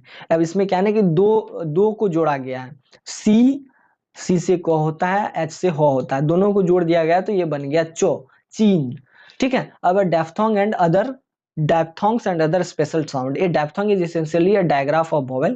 It is formed when two vowels comes together and create a new sound in single syllable as the sound of the first vowel glide in the into the second. तो diphthong वो होता है जिसमें कि दो vowel एक साथ आ जाते हैं, ठीक है, और एक नए वर्ड के निर्माण में सहायता करते हैं, एक नए वर्ड के फॉर्मेशन में हेल्प करते हैं, तो वो क्या होंगे ना, diphthong होंगे। जैसे ओ आई, ओ भी एक vowel है और आई भी एक vowel है, और इससे बन गया ऑयल। ओ डब्ल्यू से देखिए दो भवेल है शुरू में, स्टार्टिंग में ओ डब्ल्यू, तो आगे लगा दी एल, आउल। तो ये क्या है, ये सब डायफ्थोंग है जिसमें कि दो भवेल्स जो है ना एक साथ जुड़ते हैं और एक नए वर्ड के फॉर्मेशन में हेल्प करते हैं। तो ये क्लियर हो गया, ठीक है। अब व्हाट इज रिदम, रिदम का अगर हिंदी जाने हम लोग दोस्तों, तो उसका मतलब होता है लय। लय क्या है, लय। तो लय के बारे में हम बात कर लेते हैं। The word rhythm is derived from rhythmos, Greek word है रिदमोस, ठीक है, उससे रिदम बना है, which means measured motion. Measured motion का मतलब होता है कि जो गति है ना उसको मापना। Rhythm is literary device that demonstrate that the long and short patterns through stressed and unstressed syllables particularly in verse form. Rhythm is the speed and tempo of how you say a sentence. तो अगर इतनी बातों को अगर लंबा चौड़ा करने से अच्छा मैं सिंपल में आपको बता दूं, रिदम का सीधा सीधा मतलब होता है कि आप कितने फ्लुएंटली, कितने स्पीड से किसी लाइन को, किसी सेंटेंस को बोल रहे हैं। अगर आप जितने स्पीड से, जितनी फ्लुएंसी के साथ किसी लाइन को बोलेंगे तो वही आपका रिदम होगा। रिदम का मतलब है कि आप कितने लाइंस को कितने स्पीड से बोल रहे हैं और कितना करेक्ट बोल रहे हैं, कितना करेक्टली बोल रहे हैं। अब मान लीजिए मैं 10 लाइन बोल रहा हूँ, 10 लाइन में 5 लाइन गलत ही बोल दूंगा तो फायदा क्या रहा, तो वो मेरा बेटर रिदम नहीं होगा, बेस्ट रिदम नहीं होगा। तो रिदम का मतलब होता है कि 10 लाइन बोला मैंने, उसमें से 10 लाइन अच्छे से एकदम अच्छे कैपेसिटी के साथ बोली मैंने, एक अच्छा स्पीड थी, एक अच्छी स्पीड थी, एक अच्छी फ्लुएंसी थी। तो अगर सबको मिला दें तो दैट विल बी रिदम। इतना क्लियर हो गया, क्लियर। आगे देखते हैं अगली स्लाइड में क्या है। रिदम के बारे में ही बताया गया, ठीक है। और ये शायद मैंने दो बार सेम, नहीं नहीं, थोड़ा बहुत अंतर है, ठीक है। मेजर्ड मोशन, ये वाला थोड़ा सा स्लाइड मुझे गलत लग रहा है, देख लेते हैं। अच्छा हाँ, यहाँ पे गलत है, देखिए यहाँ तक जो है ना, ये वाली आप लोग देख लीजिए स्लाइड, यहाँ तक मिस्टेक हो गया है। ये वाली स्लाइड मैंने बेकार डाल दी है, ये जो स्लाइड में जो मैंने टेक्स्ट लिखे हैं एक्चुअली ये मैंने पिछले स्लाइड में ही लिख दिया, तो ये बेकार है, इसको काट देना है, ठीक है। तो ये इंग्लिश रिदम का डेफिनेशन दिया गया, a strong pattern of sound words और musical notes that is used in music, poetry and dancing. The rhythm of English language depends on two types of stress. When we say stress, here we mean that we emphasize or see a syllable or more word strongly than other part of the word or sentence, which makes those stressed syllable and word stand out and become more noticeable। ऐसे ही यहाँ पर थोड़ी बातें लिखी गई हैं, ठीक है, पीछे जो मैंने बताया ना वही सारी चीजें यहाँ लिखी गई है। तो अगर इंग्लिश रिदम को अगर हम एक डेफिनेशन देना चाहे तो हम कह सकते हैं कि एक स्ट्रॉन्ग पैटर्न साउंड का, वर्ड का और म्यूजिकल नोट का, जो कि मदद करता है किसमें, या जो कि इस्तेमाल होता है एक म्यूजिक में, एक पोएट्री में, डांसिंग में, किसी लिटरेचर में, तो ये क्या होगा, रिदम होगा, ठीक है। आगे देख लेते हैं आगे क्या है। आगे है व्हाट इज इनोटेशन। इनोटेशन को अगर हम सिंपली डिस्क्राइब करने की कोशिश करें तो इसका मतलब होता है कि ये जो है ना एक मूड को डिफाइन करता है स्पीकर का, कि किस मूड में, किस लहजे में एक स्पीकर जो है ना बोलने वाला, मैसेज देने वाला बोल रहा है। तो यही इनोटेशन होता है। जैसे कि मैं भी कितने प्रेम से बातें कर रहा हूँ, तो ये मेरा मूड अच्छा है तभी तो मैं अच्छे तरीके से बातें कर रहा हूँ, तो ये क्या है ना, इनोटेशन है, ठीक है। अब अगर मेरा मूड खराब हो जाएगा तो ये मैं गलत तरीके से बातें करूंगा, जैसे मन होगा वैसे बोलूंगा, तो ये भी क्या है ना, इनोटेशन ही है। तो इस तरह से हम कह सकते हैं intonation is the music of the language. तो इनोटेशन क्या है ना, लैंग्वेज का म्यूजिक है, एक तरह से मान लेते हैं। म्यूजिक का मतलब क्या हो गया, ऐसा है कि गाना हो गया लैंग्वेज लैंग्वेज का, ऐसा नहीं, मतलब कि किस फ्लुएंसी में, किस तरीके से, कितने अच्छे लहजे में बोल रहे हैं, किस म्यूजिक टोन में बोल रहे हैं, तो यही है ना इनोटेशन है। Often question can be asked with a rising intonation where the pitch goes up. This might be a genuine question to why you don't know the answer. John's still on holiday said with rising pitch means if a question which need answering, if it says said without a rising intonation, it's information that you already know and you may just need confirmation. Intonation can also show emotion like surprises, etc. Intonation are and stress are closely linked. In fact, it's impossible to dissociate them. They go hand in hand. अब है ना कि एक समस्या यहाँ पे आ जाती है, इनोटेशन और स्ट्रेस को कुछ लोग सामान्य मानते हैं, सेम मानते हैं, और ऐसा होता भी है क्योंकि दोनों को डिफरेंशिएट करना पॉसिबल नहीं है। अब जैसे मान लिया जाए, स्ट्रेस का मतलब होता है ना कि भार देकर कुछ किसी चीज को बोलना, किसी चीज को इम्फासाइज करके बोलना। जैसे कि मैं भी आपसे पूछता हूँ, आप लोगों ने वीडियो देख लिया, ठीक है, तो आप, अगर मैं आपसे क्वेश्चन कर रहा हूं, और तो इसका मतलब है कि मैं इस लाइन पे फोकस कर रहा हूं। आप लोगों ने वीडियो देख लिया, मैं ऐसे बोल रहा हूं, इसका मतलब है कि मैं आपसे क्वेश्चन पूछ रहा हूं, तो आप जवाब देंगे हाँ या ना। तो ये जो मैं फोकस कर रहा हूं ना, ये मेरा स्ट्रेस है, इस वर्ड पे स्ट्रेस है। तो ये हो गया स्ट्रेस। अब मान लीजिए मैं पूछता, आप लोगों ने वीडियो देख लिया, अब मुझे आंसर की दरकार नहीं है, आप लोगों ने देखा या नहीं देखा, मुझे नहीं लेना देना इससे। मैं भी हो सकता है आप लोगों ने देखा हो, तो मैं ऐसे भी बोल सकता हूँ आप लोगों ने वीडियो देख लिया, संभव तो मैं ये कहना चाह रहा हूँ हाँ आप लोगों ने वीडियो देख लिया। तो ये इनोटेशन है, क्योंकि मेरा मूड जो है ना अच्छा है और मैं इस पे फोकस नहीं कर रहा हूँ। तो स्ट्रेस और जो इनोटेशन है ऑलमोस्ट सेम है। इनोटेशन में क्या होता है ना कि मूड के हिसाब से बातें जो है ना वो कही जाती है, और इसमें क्या होता है ना कि ये आकांक्षा नहीं की जाती है कि सामने वाला जो रिसीवर है ना वो मैसेज का रिप्लाई दे ही दे। तो इस तरह से हम कह सकते हैं कि it is so it indicates so intonation indicates the mood of the speaker. तो हम ये कह सकते हैं intonation is about how we say things. तो इनोटेशन ये है कि हम कैसे किसी बात को कह रहे हैं, रेदर देन व्हाट वी से, कि हम क्या कर रहे हैं, इससे ये लेना देना नहीं है। मतलब हम क्या कह रहे हैं इससे लेना देना नहीं है। इनोटेशन वो है कि हम कैसे कह रहे हैं, किस लैंग्वेज में कह रहे हैं, किस लहजे में कह रहे हैं, ये हम क्या कर रहे हैं। जैसे हम अभी नोटेशन के बारे में बात कर रहे हैं, क्या कह रहे हैं, इससे कोई लेना देना नहीं होना चाहिए, ठीक है। लेकिन हम कैसे कर रहे हैं, कैसे आपको हम समझाने की कोशिश कर रहे हैं, तो ये इनोटेशन है।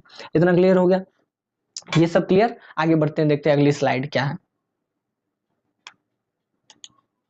What is telephonic conversation. Telephone conversation क्या है, यही वाला क्वेश्चन जो है ना ब्लॉक थर्ड के लास्ट चैप्टर का है, जो कि मैंने बताया था कि एक क्वेश्चन में कवर करवा दूंगा।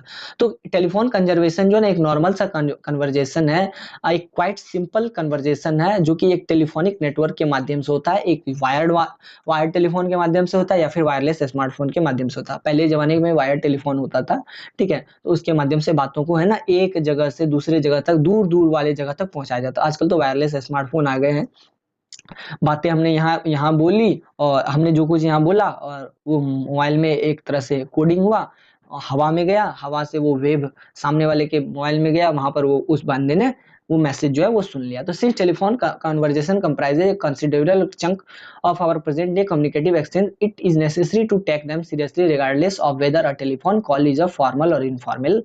In fact, for those working as a customer service executive, receptionist, booking agents, etc., features a telephone conversation is that it is not face to face. तो ये है ना कि अभी के दौर में जो है ना ये हमारे निजी जिंदगी का एक हिस्सा बन गया है टेलीफोनिक कन्वर्जेशन। तो इसे हमें सीरियसली लेना चाहिए। इनफैक्ट इसके माध्यम से हम है ना बहुत सारी चीजें कर सकते हैं। इसमें ना फॉर्मल और इनफॉर्मल कुछ नहीं देखा जा सकता, ठीक है। आप किसी से फॉर्मली बात कर सकते हैं, किसी से इनफॉर्मल बात कर सकते हैं, कोई दिक्कत नहीं है। जैसे कि कोई सर्विस एग्जीक्यूटिव है, कस्टमर केयर में काम करता है, कॉल सेंटर में काम करता है, रिसेप्शनिस्ट है, तो उसको है ना इस तरह से जो ना टेलीफोन कॉल्स के बारे में ज्यादा जानना चाहिए, और उसको है ना इस चीज से है ना ज्यादा अवगत होना चाहिए कि किस तरह से टेलीफोन कॉल किए जाएं और कस्टमर को लुभाए जाए। तो ये है क्या है telephone conversation. The characteristic feature of telephone conversation is that not face to face. तो ये है ना सबसे बड़ा फीचर है टेलीफोनिक कन्वर्जेशन का, कि ये फेस टू फेस नहीं होता है। This negates the possibility of getting non verbal cues. तो ये ना एक संभावना को और खत्म कर देता है, और वो है नॉन वर्बल। अब मान लीजिए आप फोन पे बातें कर रहे हैं और आंख मार रहे हैं, तो आंख जो आप मार रहे हैं यहाँ से, तो क्या सामने वाला बंदा देखता होगा आपको? नहीं देखता होगा।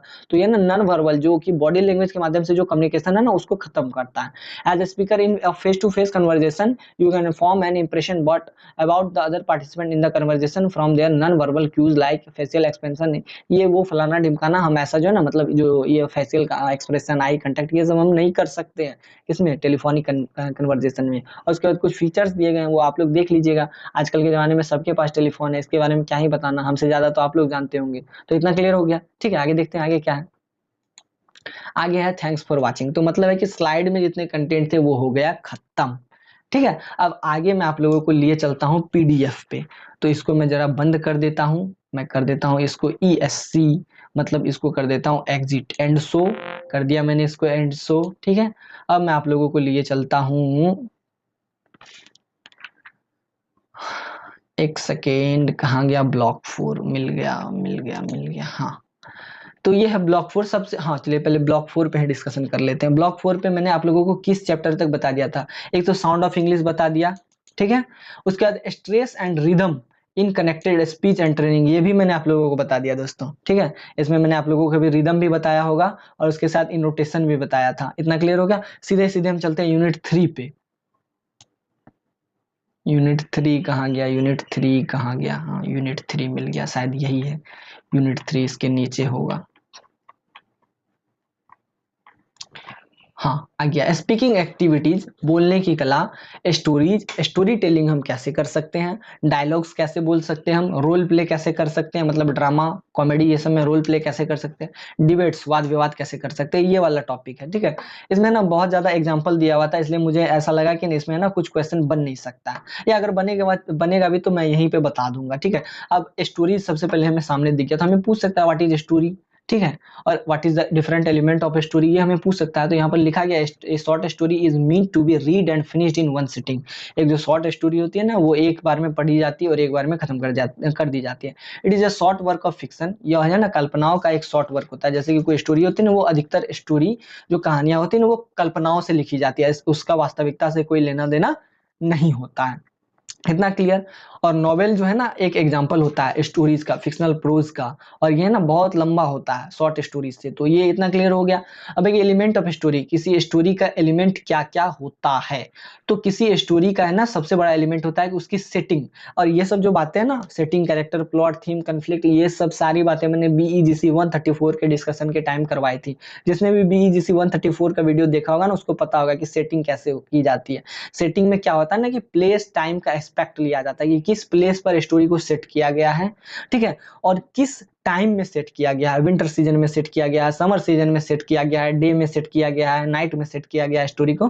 तो ये ना एक मेन एलिमेंट होता है स्टोरी का कि उसको कैसे है ना सेट किया गया, किस टाइम में किस प्लेस में, ताकि स्टोरी को अच्छा से अच्छा जो है ना और मतलब ज्यादा से ज्यादा आकर्षक बनाया जाए और ज्यादा से ज्यादा अट्रैक्टिव बनाया जाए। तो ये है ना सेटिंग ऑफ स्टोरी जो ना एक मेन की फैक्ट होता है, मेन एलिमेंट होता है स्टोरी का। कैरेक्टर्स, कैरेक्टर के बारे में हम लोगों ने डिस्कस किया था, differentiate between character and characterisation, पात्र और जो पात्र कैसे बनाते हैं उसके बीच अंतर कीजिए। तो मैंने बताया था कि कैरेक्टर वो होता है जो कि स्टोरी को लीड करता है, someone who leads the story will be character of the story, ये मैंने आप लोगों को बताया था। अब मान लिया जाए कि आपको स्टोरी लिख रहे हैं, एक क्षण के लिए मान लिया जाए, एक एग्जांपल ले लीजिए, आपको स्टोरी लिख रहे हैं और आपको पता ही नहीं है कि आपके स्टोरी में हीरो कौन है, राधा है कि रानी है कि श्याम है कि राजा है कि गधा है कि उल्लू है कि बैला, आपको पता ही नहीं कि कैरेक्टर क्या है मेरी स्टोरी का। तो आप स्टोरी लिख पाएंगे क्या, आप स्टोरी बक पाएंगे क्या, स्टोरी बोल पाएंगे क्या, नहीं बोल पाएंगे।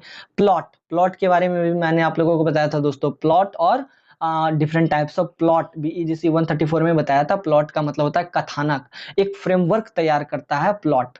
अब प्लॉट में क्या होता है ना कि एक प्लॉट को कह ले कि एक कनेक्टेड चेन, मतलब कह लें कि इवेंट को कनेक्ट करने वाला एक चेन होता है। अब जैसे कि एक कौवे की कहानी आप लोगों ने सुनी होगी, जो कि घड़े में कंकड़ डाल डाल करके पानी पीता है, ठीक है। तो उसमें है ना कि घड़े, पहले तो कौवा को क्या होता है ना कि पानी पीने के लिए वो चोंच डालता है। अब चोंच डालने पर उसको पानी नहीं मिल पाता, तो फिर वो जाता है, वो कंकड़ डाल डाल करके क्या करता है कि घड़े को भर देता है और बाद में पानी पीकर वहां से चल देता है। तो प्लॉट का मतलब ये हो गया ना कि प्लॉट है ना सारे इवेंट को जोड़ा। कैसे जोड़ा, तो पहले क्या जोड़ा कि हाँ कौवे कौवे को प्यास लगी, वो आया कहाँ पे, पानी पीने को घड़े में चोंच नहीं जो मतलब आ पाया, तो वो क्या किया, घड़े में चोच नहीं घुस पाया तो वो क्या किया कि गया पत्थर लाके डाल दिया उसमें। तो क्या किया कि पत्थर लाके डालना और घड़े में चोच नहीं घुस पाना, इन सबको किसने जोड़ा? प्लॉट ने जोड़ा। प्लॉट दो तरह के होते हैं, डायरेक्ट प्लॉट, इनडायरेक्ट प्लॉट, ये सब मैंने बता दिया। सिंपल प्लॉट, कम्प्लेक्स प्लॉट, ये सब बता दिया है मैंने बीजीसी 134 के वीडियो सीरीज में। ठीक है, अब है कि थीम, थीम का मतलब होता है उद्देश्य, किस उद्देश्य से स्टोरी लिखी गई है। अब आप मान लीजिए कि कोई स्टोरी लिख रहे हैं तो लास्ट में बताएंगे ना कि हाँ अंतिम में ये क्लाइमैक्स, एक तरह से कह ले कि क्लाइमैक्स होता है। क्लाइमैक्स में क्या होता है ना कि पता चल जाता है कि क्या स्टोरी का उद्देश्य था, इसके इसको लिखने के पीछे इसका क्या रीजन था, क्यों इसको लिखा गया। ठीक है, तो ये हो गया क्या, क्या हो गया? थीम। इतना क्लियर हो गया। अब है कि कन्फ्लिक्ट, कन्फ्लिक्ट जो है ना इज अ प्रॉब्लम और struggle between two people, things और ideas. The main character is usually on one side of the central conflict, on the other side the main character में struggle against another important character against the force of nature. तो ये conflict का मतलब होता है ना कि यह एक तरह से स्ट्रगल को पैदा करता है। आपको स्टोरी है मैं माफी चाहूंगा दोस्तों, कोई कोई स्टोरी है, ठीक है, अगर उसमें थोड़ा बहुत चुगलापन ना हो, थोड़ा बहुत क्लाइमेक्स ना हो, तो क्या वो स्टोरी स्टोरी जैसा लगेगा? नहीं लगेगा। जैसे अगर बीईजीसी 134 किसी ने पढ़ा हो तो उसमें एक कैरेक्टर है, उसमें एक नॉवेल है, शायद हाँ द अवेकनिंग है, सॉरी द अवेकनिंग नहीं, द अवेकनिंग को नहीं लेते हम ले लेते हैं किसको? प्रजा स्टोरी को। पराजा जो नॉवेल है, जो कि एक सबल्टन नॉवेल था, ठीक है, जो कि गोपीनाथ मोहंती ने लिखा था, या फिर हम एक नॉवेल उसका भी ले सकते हैं, थिंग्स फॉल अपार्ट, चिन्मय अचेबे का। तो उसमें क्या है ना कि कन्फ्लिक्ट पैदा किया जाता है। कैसे कन्फ्लिक्ट पैदा किया जाता है मैं आपको बता देता हूँ। थिंग्स फॉल अपार्ट का एग्जांपल ले लेते हैं, चिन्मय अचेबे का। तो चिन्मय अचेबे में ने जो स्टोरी लिखी उसमें एक कैरेक्टर है अकोन कवो। तो अकोन कवो एक सामान्य सा बंदा होता है, ये मेन कैरेक्टर होता है, ठीक है, ये सेंट्रल कन्फ्लिक्ट होता है। अब इसके विरोध में कुछ सेंट्रल मशीनरी वाले आ जाते हैं, क्योंकि ये क्या करता है ना कि सेंट्रल मशीनरी वाले की हत्या कर देता है, सेंट्रल मशीनरी के कुछ लोगों की हत्या कर देता है। तो अब क्या होता है ना कि ये जो सेंट्रल मशीनरी वाले होते हैं ना, ये इसको जेल ले जाने की सोचते हैं तो फिर ये अंतिम में आत्महत्या कर लेता है। तो मेन कैरेक्टर जो है और बाकी जो वो साइड कैरेक्टर है, इन दोनों के बीच में जो स्ट्रगल हो रहा है, तो यही है ना कन्फ्लिक्ट के अंतर्गत रखा जाएगा। जैसे कि प्रजा नोवेल में क्या है ना कि सुक्रुजनी नाम का जो कैरेक्टर होता है ना, वो बहुत स्ट्रगल करता है। पहले तो उसको फॉरेस्ट गार्ड से लड़ना पड़ता है, फिर कोर्ट जाकर के अपने आप को साबित करना पड़ता है, 50 रुपए फाइन देना पड़ता है। तो यहाँ पर जो का स्ट्रगल चल रहा है ना अलग अलग कैरेक्टर्स के बीच में, तो that will be considered as conflict of the story. इतना क्लियर हो गया? स्टोरी समझ गए होंगे आप, ठीक है। थीम भी समझ गए होंगे। थीम जो होता है ना सेंट्रल आइडिया होता है, मतलब एक तरह से समझ ले उद्देश्य। तो इतना क्लियर हो गया। अब आगे देख लेते हैं। आगे है राइट और कैची, ये सब तो छोटी मोटी बातें हैं, ठीक है, मुझे नहीं लगता है कि इस पे कोई डिस्कशन हमें करना चाहिए। और आगे देख लेते हैं आगे हमारा क्या डिस्कशन होने वाला है। Dialogues and role playing. तो डायलॉग्स एंड रोल प्लेइंग तो जानते ही होंगे। डायलॉग्स में practising dialogue is a great way of for English student to test their skills and develop a better grasp of knowledge. Dialogues are useful for a number of reasons. तो dialogue किस लिए useful है? तो dialogue provides model on which student can base their on conversation. Dialogues में क्या होता है ना कि दो स्टूडेंट होते हैं, ठीक है, सामने वाला एक बोलता है, फिर इसके सुनने के बाद दूसरा सामने वाला बोलता है, फिर सामने वाला बोलता है, फिर सामने वाला बोलता है। तो इस तरह से क्या होता है ना कि मॉडल होता है, ठीक है। अब एक दूसरे के बीच में कन्वर्जेशन का जो बेस है ना वो स्थापित होता है। इतना क्लियर हो गया? Student created dialogues can be use to encourage creativity. अब जब स्टूडेंट खुद डायलॉग क्रिएट करते हैं ना, तो उसके अंदर जो है ना क्या होते हैं ना क्रिएटिविटी जो है ना वो बढ़ती जाती है। तो ये भी हमारी मदद करता है। इतना क्लियर हो गया डायलॉग। अब आगे देख लेते हैं एक्टिविटी कन्वर्जिंग। ये सब मुझे नहीं लगता कि ये सबसे कुछ आने वाला है, ठीक है। फिर भी मुझे अंतिम में मैं बताऊंगा, अभी अभी अभी डिस्कस करने से कोई फायदा नहीं है। अंतिम में जब मैं क्वेश्चन पैटर्न पे डिस्कस करूंगा तभी मैं आप लोगों को बताऊंगा इसके बारे में। फिलहाल आगे आगे चलते हैं, देखते हैं आगे क्या है। आगे बहुत सारा एग्जांपल दिया हुआ है, ये तो हमें डिस्कस करना है नहीं, ये हमारे सेंट्रल में नहीं है, हमारे केंद्र बिंदु में नहीं है ये। आगे देख लेते हैं। डिबेट्स। डिबेट्स का मतलब होता है ना दोस्तों, debate is a competition in which two opposing teams make speeches on a particular topic and motion to support their arguments and contradicts the member of other team। Debate में क्या होता है ना कि दो समूह होते हैं, ठीक है, और एक मुद्दा होता है। एक मुद्दा एक पक्ष जो है ना उस मुद्दे के उस टॉपिक के पक्ष में बोलता है। जैसे मान लिया जाए कोरोना या अच्छा कोरोना को मार देते हैं गोली। हम अभी सबसे अच्छा यूक्रेन का एग्जांपल लेते हैं। यूक्रेन पर हमें डिबेट करना है, ठीक है। एक साइड यूक्रेन का बंदा बैठा हुआ है, एक साइड रसिया का बंदा बैठा हुआ है और मुद्दा है यूक्रेन। तो अगर यूक्रेन से संबंधित कुछ तथ्य को उजागर करना होगा तो यूक्रेन का बंदा यूक्रेन के में सपोर्ट करेगा, बोलेगा यूक्रेन एक लोकतांत्रिक देश है, तो यूक्रेन का बंदा बोलेगा हाँ यूक्रेन एक लोकतांत्रिक देश है। लेकिन इसी यूक्रेन के विरोध में जो रसिया वाला पक्ष है वो बोलेगा नहीं यूक्रेन एक लोकतांत्रिक देश नहीं है, बल्कि यूक्रेन जो है ना क्या है ना कि कठपुतली देश है। इसकी इसकी कठपुतली है तो नाटो देशों की कठपुतली है। तो इस तरह से डिबेट चलता रहता है। एक तरह से कंपटीशन का जो नेचर जो है ना पैदा किया जाता है, तो वो डिबेट्स के माध्यम से पैदा किया जाता है, जिसमें दो अपोजिट टीम होते हैं, दो उलट टीम होते हैं और एक मुद्दे पर वो डिस्कशन करते हैं। तो ये डिबेट के अंतर्गत आएगा, ठीक है। तो ये डिबेट भी समझ गए आप। इसको और क्या समझाना, क्या ही समझाऊं, ये बहुत सारी बातें लिखी गई है मुझे और यहाँ पर कुछ एग्जांपल्स दिए गए हैं, ठीक है।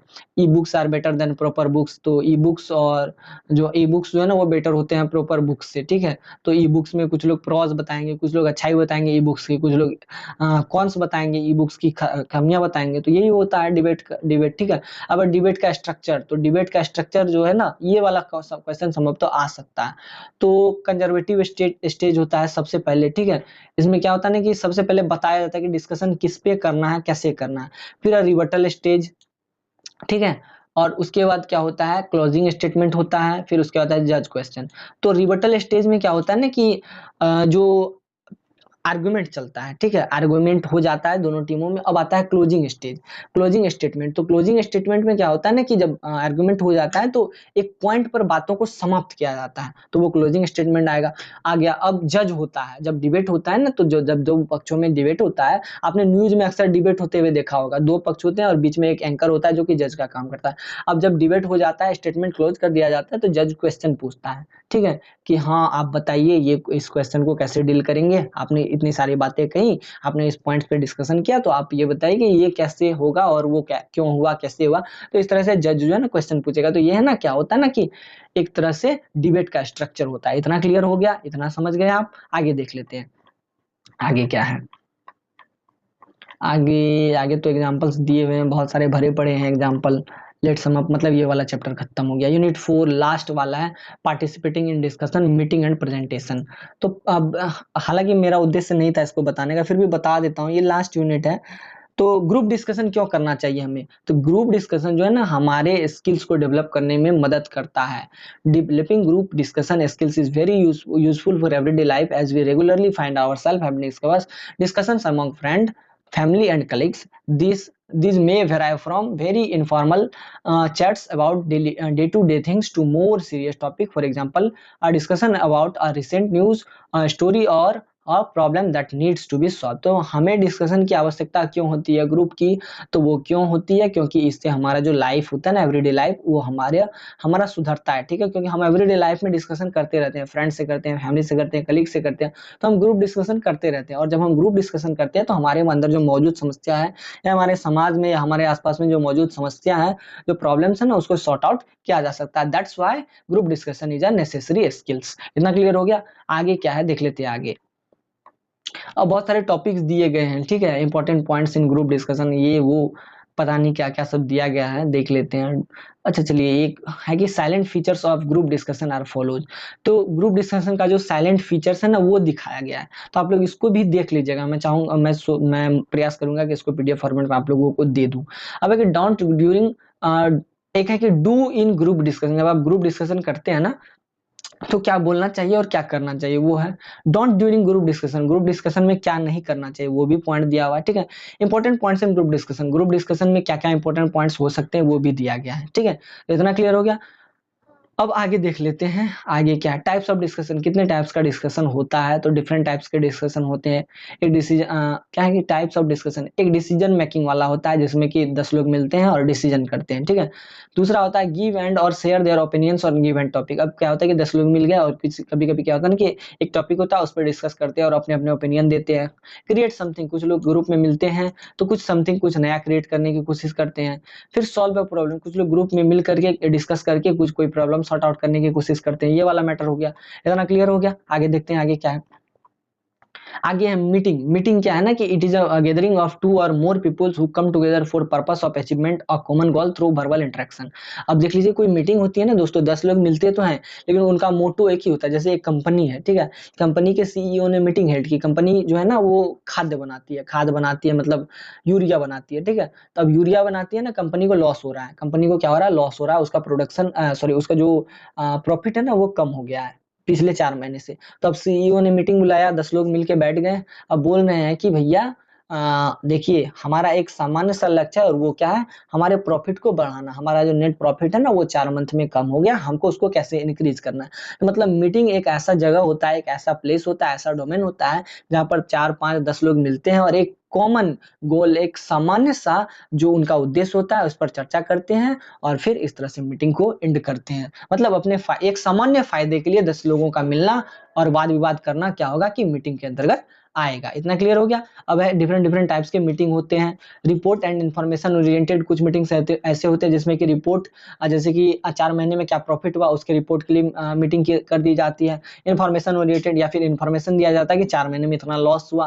फिर decision making and problem solving meeting भी होती है जिसमें कि डिसीजन बनाया जाता है कि हाँ, अब मान लीजिए कोई एक मुद्दा है, ठीक है। अब मान लीजिए कि कोई कंपनी है, उसको 400 करोड़ की जो भूमि खरीदनी है, तो अब अकेले तो वो खरीदेगी नहीं, कंपनी के 10 मेंबर से पूछेगी। तो डिसीजन मेकिंग टाइप का मीटिंग भी बुला सकते हैं। हाँ ठीक है, हम 400 करोड़ की जमीन जो भूमि है ना वो अधिग्रहित करना चाह रहे हैं, आप लोगों की क्या राय है, ठीक है। जैसे कि अभी रिसेंटली आईआरसीटीसी जो है ना कुछ एक सीईओ को शायद बोल रहा हूँ मैं, शायद सीईओ को ही मतलब इम्प्लीमेंट करने वाली है, उसको मतलब पोस्ट पे देने वाली है, उसको उसकी पोस्टिंग करने वाली है। तो उन्होंने अपने जो इन्वेस्टर्स है ना उससे राय मांगे हैं।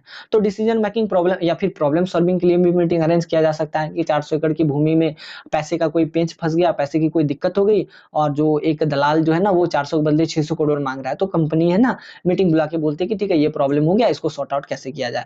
उसके बाद क्रिएटिंग एंड ब्रेनस्टॉर्मिंग होता है। तो ये सब देख लीजिए आप लोग। ट्रेनिंग एंड स्किल बिल्डिंग, कुछ मीटिंग जो है ना ट्रेनिंग के लिए होता है, ठीक है, और कुछ स्किल बिल्डिंग के लिए भी होता है। तो ये सब भी आप देख लीजिएगा। इतना क्लियर हो गया। आगे देख लेते हैं आगे क्या है। ये सब देख लीजिएगा आप लोगों, मैं दे दूंगा पीडीएफ में, मुझे नहीं लगता है। Things to do before the meeting, meeting start होने से पहले क्या करना चाहिए हमें, ठीक है। तो टाइम और डेट को अरेंज करना चाहिए, फिर मीटिंग रूम को सही करना चाहिए, फिर जिन जिन को मीटिंग में आना है उनको नोटिस भेजा जाना चाहिए, फिर बताना चाहिए कि हाँ इस मीटिंग का एजेंडा क्या है। फिर फूड, मतलब अब 4 घंटे की मीटिंग चलेगी, 4 घंटे तो कोई भूखा रहेगा नहीं, तो फूड की व्यवस्था होनी चाहिए। रिफ्रेशमेंट के लिए अब पेयजल, जैसे कि कोल्ड ड्रिंक्स की व्यवस्था हो जाए। फिर एक्शन लिस्ट क्या करना है क्या नहीं करना है। फिर मीटिंग का फॉर्मेट कैसा होगा, प्रेजेंटेशन वाला होगा या डिसीजन मीटिंग होगा। इस तरह का जो है ना बहुत सारी बातें जो ना वो पहले करनी पड़ती है मीटिंग से पहले। इतना क्लियर हो गया। अब आगे है कि things don't do in meeting, शायद ये होगा। आगे देख लेते हैं। आगे आगे ये सब बहुत सारी बातें दी गई है। अच्छा, डोंट डू वाला नहीं है, मतलब मीटिंग के टाइम क्या करना चाहिए। तो जब लंबा मीटिंग हो, बहुत सारे पॉइंट्स को दिमाग में नहीं रखा जा सकता है, तो नोट बनाना चाहिए, नोट बना करके रखना चाहिए। फिर उसके लिए हम नोटबुक का यूज कर सकते हैं, सॉफ्टवेयर के माध्यम से हम नोट बना सकते हैं, ठीक है। तो इस तरह से हम कर सकते हैं, बहुत सारी चीजें कर सकते हैं। तो इतना क्लियर हो गया। आगे देख लेते हैं आगे क्या है। आगे आगे आगे है प्रेजेंटेशन। प्रेजेंटेशन जैसे कि अभी मैं आप लोगों से बातें कर रहा हूँ स्लाइड के माध्यम से, ये प्रेजेंटेशन का एक बेहतरीन उदाहरण है।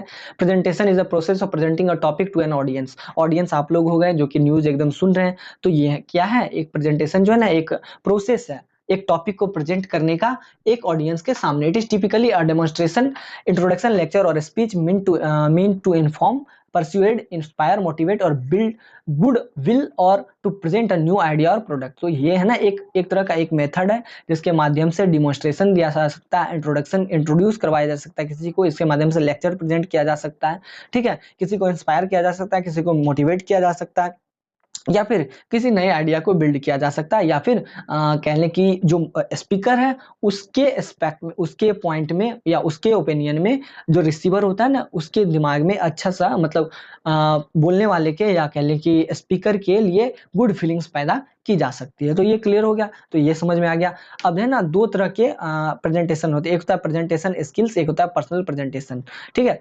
तो the formal presentation of information is divide. तो एक होता है पर्सनल प्रेजेंटेशन जो खुद के लिए होता है, और एक होता है प्रेजेंटेशन जो कि दूसरों को दिखाने के लिए होता है कि हाँ ये जैसे कि मैं भी आपको दिखा रहा हूँ, तो ये जो स्लाइड पे दिखा रहा हूँ तो ये आपके लिए है, ठीक है, ये प्रेजेंटेशन स्किल्स है मेरा कि मैं आपको कैसे दिखा रहा हूँ। फिर पर्सनल प्रेजेंटेशन, मैं अपनी जो इतनी बातें बोल रहा हूँ मैंने खुद को भी तो तैयार किया होगा, मैंने खुद को मतलब उस तरह से अपने आप को मतलब ट्रेनिंग दिया होगा, अपने आप को ट्रेंड किया होगा कि मैं आप लोगों से इस तरह से अच्छे से बातें कर सकूं। तो ये क्या है ना, प्रेजेंटेशन का दो डिफरेंट टाइप्स ऑफ स्किल है। इतना क्लियर हो गया, ये सब समझ गए आप, ठीक है। The key element of presentation, जो एलिमेंट का जो प्रेजेंटेशन का जो की एलिमेंट होता है वो क्या होता है। Making a presentation is a way of communicating your thoughts and ideas to an audience.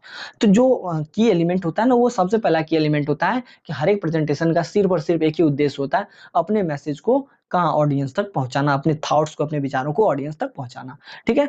When and where will you deliver your presentation, ये सब सारी बातें आप लोग देख लीजिएगा, मुझे इसमें कोई कुछ इंपॉर्टेंट लगता नहीं है, ठीक है। आप लोग देख लीजिएगा, आप लोग क्लियर कर लीजिएगा। इतना सब क्लियर हो गया, सब देख लीजिए आप लोग एकदम। ये सब तो मुझे बकवास ही लग रहा है, ये सब कुछ करने लायक है नहीं, ठीक है। ये सब देख लेते हैं, कुछ है क्या, नहीं नहीं बिल्कुल नहीं है। ये और भी क्या, 10 successful tips to control butterflies, ये वो फलाना ढिमकाना, पता नहीं क्या सब दे रखा है इस बुक में। ये वाला तो बिल्कुल ही मतलब क्या ही बताऊं, ये जो आप लोगों का जो ब्लॉक 4 है ना, ये बिल्कुल पागल करने वाला ब्लॉक है, एकदम समझ में नहीं आता है क्या बताना है क्या नहीं बताना, बहुत कंफ्यूजन है इसमें। इतना क्लियर हो गया। अब इस वाले मुद्दे को खत्म करते हैं, अब एक और मुद्दे पर आते हैं हम, उसके लिए हम चलते हैं स्लाइड पे, ठीक है। स्लाइड पे चलते हैं, मैं एक ब्लैंक स्लाइड आप लोगों के लिए ले लेता हूं। ब्लैंक स्लाइड क्या लूँ मैं, आपको पहले इसको फुल स्क्रीन पे आ जाता हूँ, ठीक है। फुल स्क्रीन पे आने के बाद मैं एक स्लाइड लेता हूँ, स्क्रीन व्हाइट स्क्रीन ही ले लेता हूँ। चलिए व्हाइट स्क्रीन ले लिया मैंने, अब एक पेन ले लेता हूँ। कन्फ्यूजन कहाँ है दोस्तों, ये वाला कन्फ्यूजन मैं दूर करता हूँ। दरअसल क्या है ना कि पेन पेन पेन क्वेश्चन में भी 10 आ सकते हैं आपके एग्जाम में, 10 में से 5 क्वेश्चन का आंसर आपको देने को कहा जा सकता है, ठीक है। क्वेश्चन में भी 8 आ सकते हैं, जिसमें से आपको पहला क्वेश्चन कंपलसरी होगा, बोलेगा पहला क्वेश्चन करना ही है, बाकी जो क्वेश्चन होंगे 7 बचे क्वेश्चन में से 4 क्वेश्चन करने हैं। इस तरह से भी आपसे क्वेश्चन पूछा जा सकता है। अब ये तो क्लियर हो गया। अब एक कंफ्यूजन और है स्टूडेंट को, कंफ्यूजन ये है कि स्टूडेंट पूछ रहे हैं कि क्वेश्चन डिस्क्रिप्टिव होगा या फिर पैसेज टाइप में होगा, ठीक है। तो कंफ्यूजन यहाँ मुझे भी है दोस्तों कि एग्जाम जो है ना वो पैसेज टाइप होगा या फिर डिस्क्रिप्टिव टाइप होगा, क्योंकि दोनों ही चीजें आपके बुक में दी गई है। डिस्क्रिप्टिव टाइप का मतलब है कि 10 नंबर 20 नंबर वाले क्वेश्चन होंगे जो कि मैंने आपको स्लाइड फॉर्मेट में दे दिया है, लेकिन पैसेज भी है आपके बुक में दोस्तों। अब पैसेज कहाँ है वो मैं आप लोगों को दिखाता हूँ, एक सेकेंड। पैसेज कहाँ है, पैसेज दिखाता हूँ आप लोगों को। ये ब्लॉक 2 में आ गया मैं। ब्लॉक 2 में जो आप ये देख रहे हैं ना दोस्तों, आर्बिट expository texts, descriptive texts, narrative texts, argumentative texts, persuasive texts, इन सब में ना एग्जांपल्स दिए गए हैं। एग्जांपल्स मैं आप लोगों को दिखा देता हूँ, और हर एग्जांपल है ना पैसेज है। जैसे ये वाला देख लीजिए अभी जो खुला हुआ है, एक्सपोजिटरी टेक्स्ट सैंपल। मैं बार बार क्यों इस तरह के कंफ्यूजन कर रहा हूँ भाई, माफी चाहता हूँ मैं आप लोगों से, मैं बार बार वर्ड एरर कर रहा हूँ, ठीक है, प्रोनाउंसिएशन मिस्टेक कर रहा हूँ। तो ये सैंपल है, ये एक तरह से क्या है, पैसेज है। अब पैसेज उठा के आप लोगों से पूछा जा सकता है और उससे क्वेश्चन आंसर करने को दिया जा सकता है, कोई बड़ी बात नहीं है। अब मैं इस पे तो कुछ गैस कर ही नहीं सकता हूँ, क्योंकि इसमें कुछ बताने लायक है ही नहीं। अब इग्नू वाला क्या पूछेगा नहीं पूछेगा, पैसेज अगर पैसेज में पूछेगा तो वो मैं तो बता ही नहीं सकता हूँ। अगले चैप्टर में चलते हैं, अगले चैप्टर में भी यही दिया हुआ है। अगले चैप्टर को देख लेते हैं, अगला चैप्टर, भाई अगला चैप्टर निकल जा, देख लीजिए, ये भी देख लीजिए, प्रैक्टिस टेक्स्ट। इसमें भी दिया हुआ excerpt excerpt from the Handmaid's Tale by Margaret Atwood. तो यहाँ पे दिया हुआ है, एक्सकर्ट दिया हुआ है, फिर उससे में भी क्वेश्चन पूछा जा सकता है। नीचे देख लीजिए, ये पूरा दिया हुआ है, नीचे क्वेश्चन दे दिया है, यहाँ आप लोग देख लीजिए एकदम दिया हुआ है। नागासाकी का भी दिया हुआ है, नागासाकी का ये दे दिया, फिर वहां पर उसने प्रोग्रेस के लिए दे दिया है। तो मे भी हो सकता है कि क्वेश्चन जो है ना आपसे पैसेज फॉर्मेट में भी पूछा जा सकता है, या फिर डिस्क्रिप्टिव टाइप में भी पूछ ले, या फिर दोनों मिक्स करके पूछे। और मुझे तो ऐसा लगता है ना कि आपसे ज्यादा क्वेश्चन है ना मिक्स करके पूछेगा, एक पैसेज दे सकता है स्टार्ट में और फिर उसके बाद डिस्क्रिप्टिव टाइप क्वेश्चन दे सकता है। अब ब्लॉक 4 में क्या है कि आपने देखा अभी चैप्टर 3 और चैप्टर 4, यूनिट 3 और यूनिट 4 था ना, उसमें स्टोरी टेलिंग था, ठीक है, आपने देखा होगा। ये मैं चला गया यहाँ पे, नीचे जा रहा था मैं ऊपर, हाँ हाँ हाँ एक सेकंड, हाँ यहाँ पे। तो देख लीजिए यूनिट 3 है ना, story, dialogues, role playing, debates, उसके बाद participation in discussion, meetings, presentation. आपसे पूछ सकता है कि कैसे हम एक अच्छा मीटिंग जो है ना हेल्ड कर सकते हैं, कैसे हम एक अच्छा प्रेजेंटेशन तैयार कर सकते हैं। ये भी है ना एक तरह से समस्या है ना हमारे लिए क्रिएट कर सकता है, ठीक है। या हो सकता है कि आपको कोई स्टोरी दे दिए, बताए, पूछे कि इसके थीम क्या है, इसका प्लॉट क्या है, ये सब पूछ सकता है, ठीक है। लेकिन इसके चांसेस कम है, क्यों, इसलिए मैंने इसको है ना बहुत ज्यादा एकदम डीपली डिस्कस नहीं करवाया है। तो अब मुझे लगता है कि आप लोग सारी बातें समझ गए होंगे, सीधे स्लाइड पे चलते हैं। स्लाइड के बाद F5 में आ जाते हैं हम लोग। फिर पेज जो है, ब्लैंक पेज कहाँ चला गया भाई, व्हाइट स्क्रीन। तो अब आप लोग समझ गए होंगे, डिस्क्रिप्टिव भी पूछ सकता है, और उसके बाद पैसेज के फॉर्मेट में पूछ ले, या फिर कोई डायलॉग दे दे, या फिर कोई डिबेट दे दे और उससे क्वेश्चन दे दे, तो आप लोग इसको करके आइएगा। और अगर डिस्क्रिप्टिव टाइप क्वेश्चन आता है तब तो और भी अच्छी बात है, तब तो कोई समस्या ही नहीं है, तब तो कोई दिक्कत नहीं है। मैक्सिमम क्वेश्चन मैंने करवा दिया और मुझे उम्मीद है कि क्वेश्चन इसी से आएंगे, चाहे सीधे आए चाहे उल्टे आए। तो ठीक है दोस्तों, इस तरह से ये वाला वीडियो जो है ना समाप्त हो जाता है। अब मैं आप लोगों से मतलब विदा लेता हूँ एकदम। अब मिलते हैं नेक्स्ट वीडियो में, ठीक है, अच्छे वाले एकदम कंटेंट के साथ। और संभवतः अगला जो वीडियो होगा वो BEGC 133 का होगा, ठीक है। तो फिर मिलते हैं नेक्स्ट वीडियो में। Till then, tata bye bye, take care, ख्याल रखिए अपना, और अपने अपने एग्जाम जो है वो एकदम क्लियर कर लीजिए और अच्छे मार्क्स ले आइए, ठीक है। Good night.